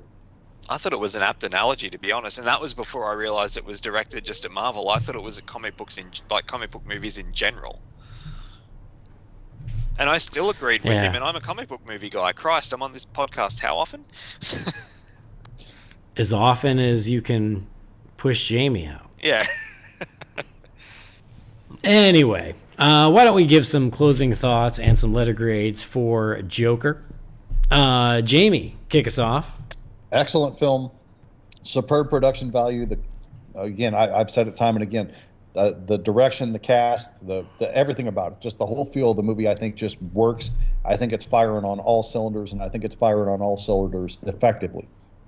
I think this is a great film, but I do not think this is a film for everybody. Not everybody's going to take away the same level of enjoyment or same translation or anything out of it. It's amazing to me that a film like this is being as successful as it is, especially since apparently all the film festival circuit loved this film. I don't remember seeing a bad tweet about this when people came out of what was it?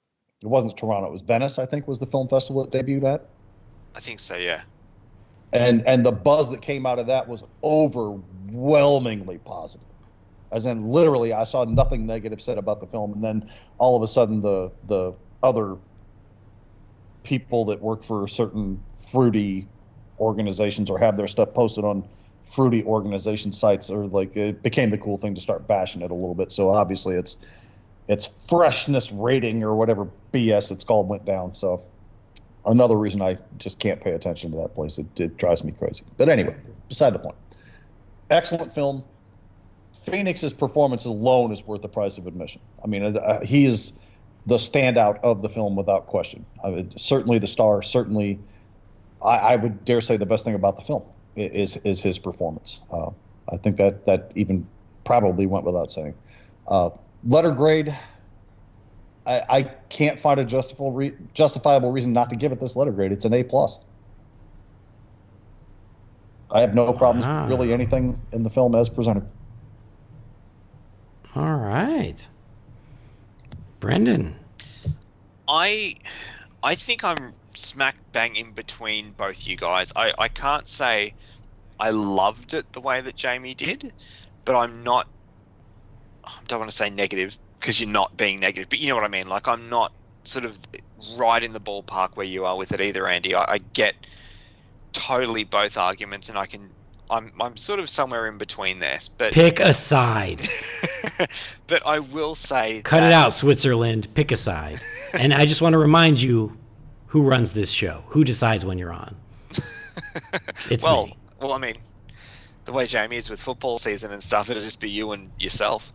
Which, hey, look, that can be a perfect. You know, at least I know I'll always finish the night satisfied. Say, that could be a fun time. Like, it just sometimes it can be better with somebody else. But no, I have to agree with Jamie in the fact that it's a great movie. It's a great film. It set out to be something completely different, and it delivered exactly what they said they were going to do. And I mean, even to add to what Jamie said, like, Phoenix, he is this movie. He's in every frigging frame. Like, he just gives such a good performance, and that's what a lot of the rating I'm going to give this, that 99% of that comes from him, and just the performance he gave. Is it the Joker movie that I want to see? No. Is it the comic Joker? Hell no. Do I want to see a sequel? Definitely not. And is it a movie I will watch a lot moving forward? No. That said, though, I can't not give it an A, because it is just such a well-made film and has done more than what anybody thought possible. All right. And I mean, I I feel like I've made myself clear. I'll start negative and move to positive before I give my grade. So, the reason I can't quite love it is the fact that, like, coming up to this, people were like, "Oh, wait till you see Joaquin Phoenix's Joker. I can't wait to see Joaquin Phoenix's Joker." And I saw this movie for 2 hours, and I still feel like I did not see Joaquin Phoenix's Joker. I saw Joaquin Phoenix as Arthur Fleck, and I saw Arthur Fleck in clown makeup. I never saw Joaquin Phoenix play the Joker. So I can't even compare him to Heath Ledger or Jack Nicholson or Jared Leto because I'm like, well, it's a completely different character. It's not, I just don't even feel like I saw that. So I wanted to get into it earlier, but it's another take on the Joker. Why does every Joker have to be a take? Why does it have to be a new spin every time? Why can't I just see the damn Joker in a movie? Why is that so hard? Everybody's like, no, we're going to do a new take on the Joker. Just show me a Joker. Exactly. Give me Batman. Just give me the Joker. Don't give me your new fresh spin on it. Give me the damn thing that I've been reading my whole life. Well, we had that conversation not long ago. I can't remember if it was the three of us or just you and I, Andy, but, how many years have we been waiting? We've still never had completely comic book accurate Joker before. And we haven't. Time. It's so time. And this is another take, and it's proudly another take. It's not trying to be comic book Joker, and I get that, and I respect that.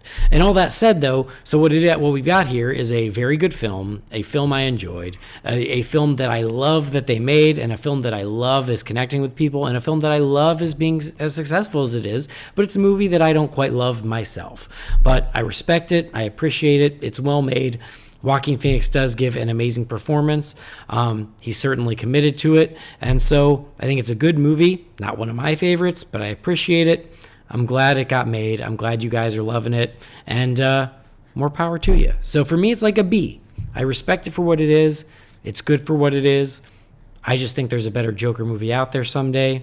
This just wasn't it for me. So we got an A+, an A, and a B. Somewhat running the gamut, which is weird for us. But hey, that makes things interesting. So Joker is out there. It's making all the money this fall. And again, I couldn't be happier that it is. I'm behind it all the way. So, that counts for something. Save your angry emails. But that we're going to save the Wayne Manor mailbox till next time because I knew that between the trailer and between this movie, we were going to more than fill up our time. So you're going to get another episode sooner than later where we will catch up on all your emails and maybe talk about other assorted things. But that is where we will wrap up this episode of Holy BatCast. Gentlemen, thank you for joining us. Jamie, thanks for waking up early so we could do this. Yeah, it was a good time. It was nice to be back, and the dog's still at the boarding place, so it actually made it pretty easy for me to do this without getting barked at. Oh, good. Tell the folks at home where to follow you if they don't already. I am on Twitter at BatRaider3960. And to the Bears fans, sorry about last week. Damn you, Raiders. Somehow I don't think you are sorry. No, I'm not sorry at all. Not sorry. Sorry, not sorry. I think all you're right. full of shit. Brendan, thank you for staying up late. No problem. I'm just lucky that I have a late start this week. Oh, good. Well, you can tell folks at home where to follow you. You can find me on Twitter at Lowy007, LOWY007. And I can't believe we made it through a whole episode without the word being. Oh, damn it. Oh, damn you. Well, I'm not surprised. Anyway, yes, follow Brendan, follow Jamie. I already told you where to follow me, but if you're looking for other things to listen to, you can check out the other shows that I'm part of, which is Disorder, Every Disney Film, and Why Not Futurama. And very rarely Real Fans for Real Movies, on the rarest of occasions. But anyway, thank you guys. A place that doesn't have movies? I know, man. I know.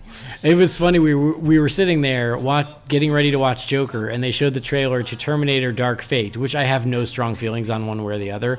But I did turn to Jamie, and I was like, yeah, I'm probably gonna see that just because I know it'll come out in China. I'll probably. And I gotta go see I've something. seen every single Terminator movie ever made in the theater, and I just don't want to break that streak as much as I hated that last one. Yeah, I mean, why not? But yeah, You know, I'm now still we're going to waiting. get emails saying, "What's your favorite Terminator movie?" Thanks, guys. We've moved One. on. From There you go. Rambo. I'll cut that right off at the pass. Terminator 1 is my favorite. Anyway, so I'm still waiting for my local DVD shop to have It Chapter 2 because I haven't seen that yet. I haven't either, and I don't have an excuse like you do. Yeah, you're just a slacker. It's true. God, I've come a long way. The fact that out of you two guys, I'm the one that's seen It Chapter 2, and I saw it in theaters. You guys have really rubbed off on me. Well, when I was in the States, I had plans to see It Chapter 2 with a friend, and that friend flaked on me. So, just saying. I tried. I would have gone with you. I'm just saying. Well, we were too busy going to haunted houses. Anyway, that'll do it for this episode. Thank you guys, as always, for joining us. Thank you for downloading the show. Please do subscribe to the show so you never miss an episode. Please rate and review us on Apple Podcasts. Please tell all your friends about us. You know, that's the most important one. Visit holybatcast.com. Follow us on Facebook, Twitter, Instagram, and YouTube. Just search for Holy BatCast. And if you want to fill up the Wayne Manor mailbox even more than it is, you can send those emails to holybatcast@rf4rm.com. So if you have angry emails for me because I didn't like Joker or I didn't like it as much as these guys, you can send it there. I can take it. It's fine. Yeah, that'll do it. On behalf of Jamie and Brendan, I've been Andy. This has been Holy BatCast, and we will see you soon. Same bat time, same bat channel. If you just smile.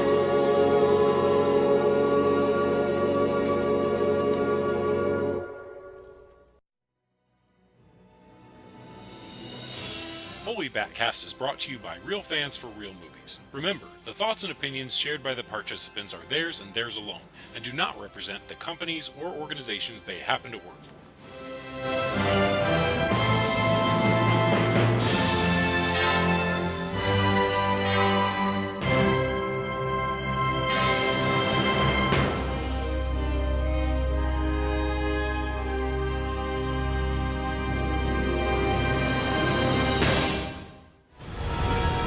For my whole life,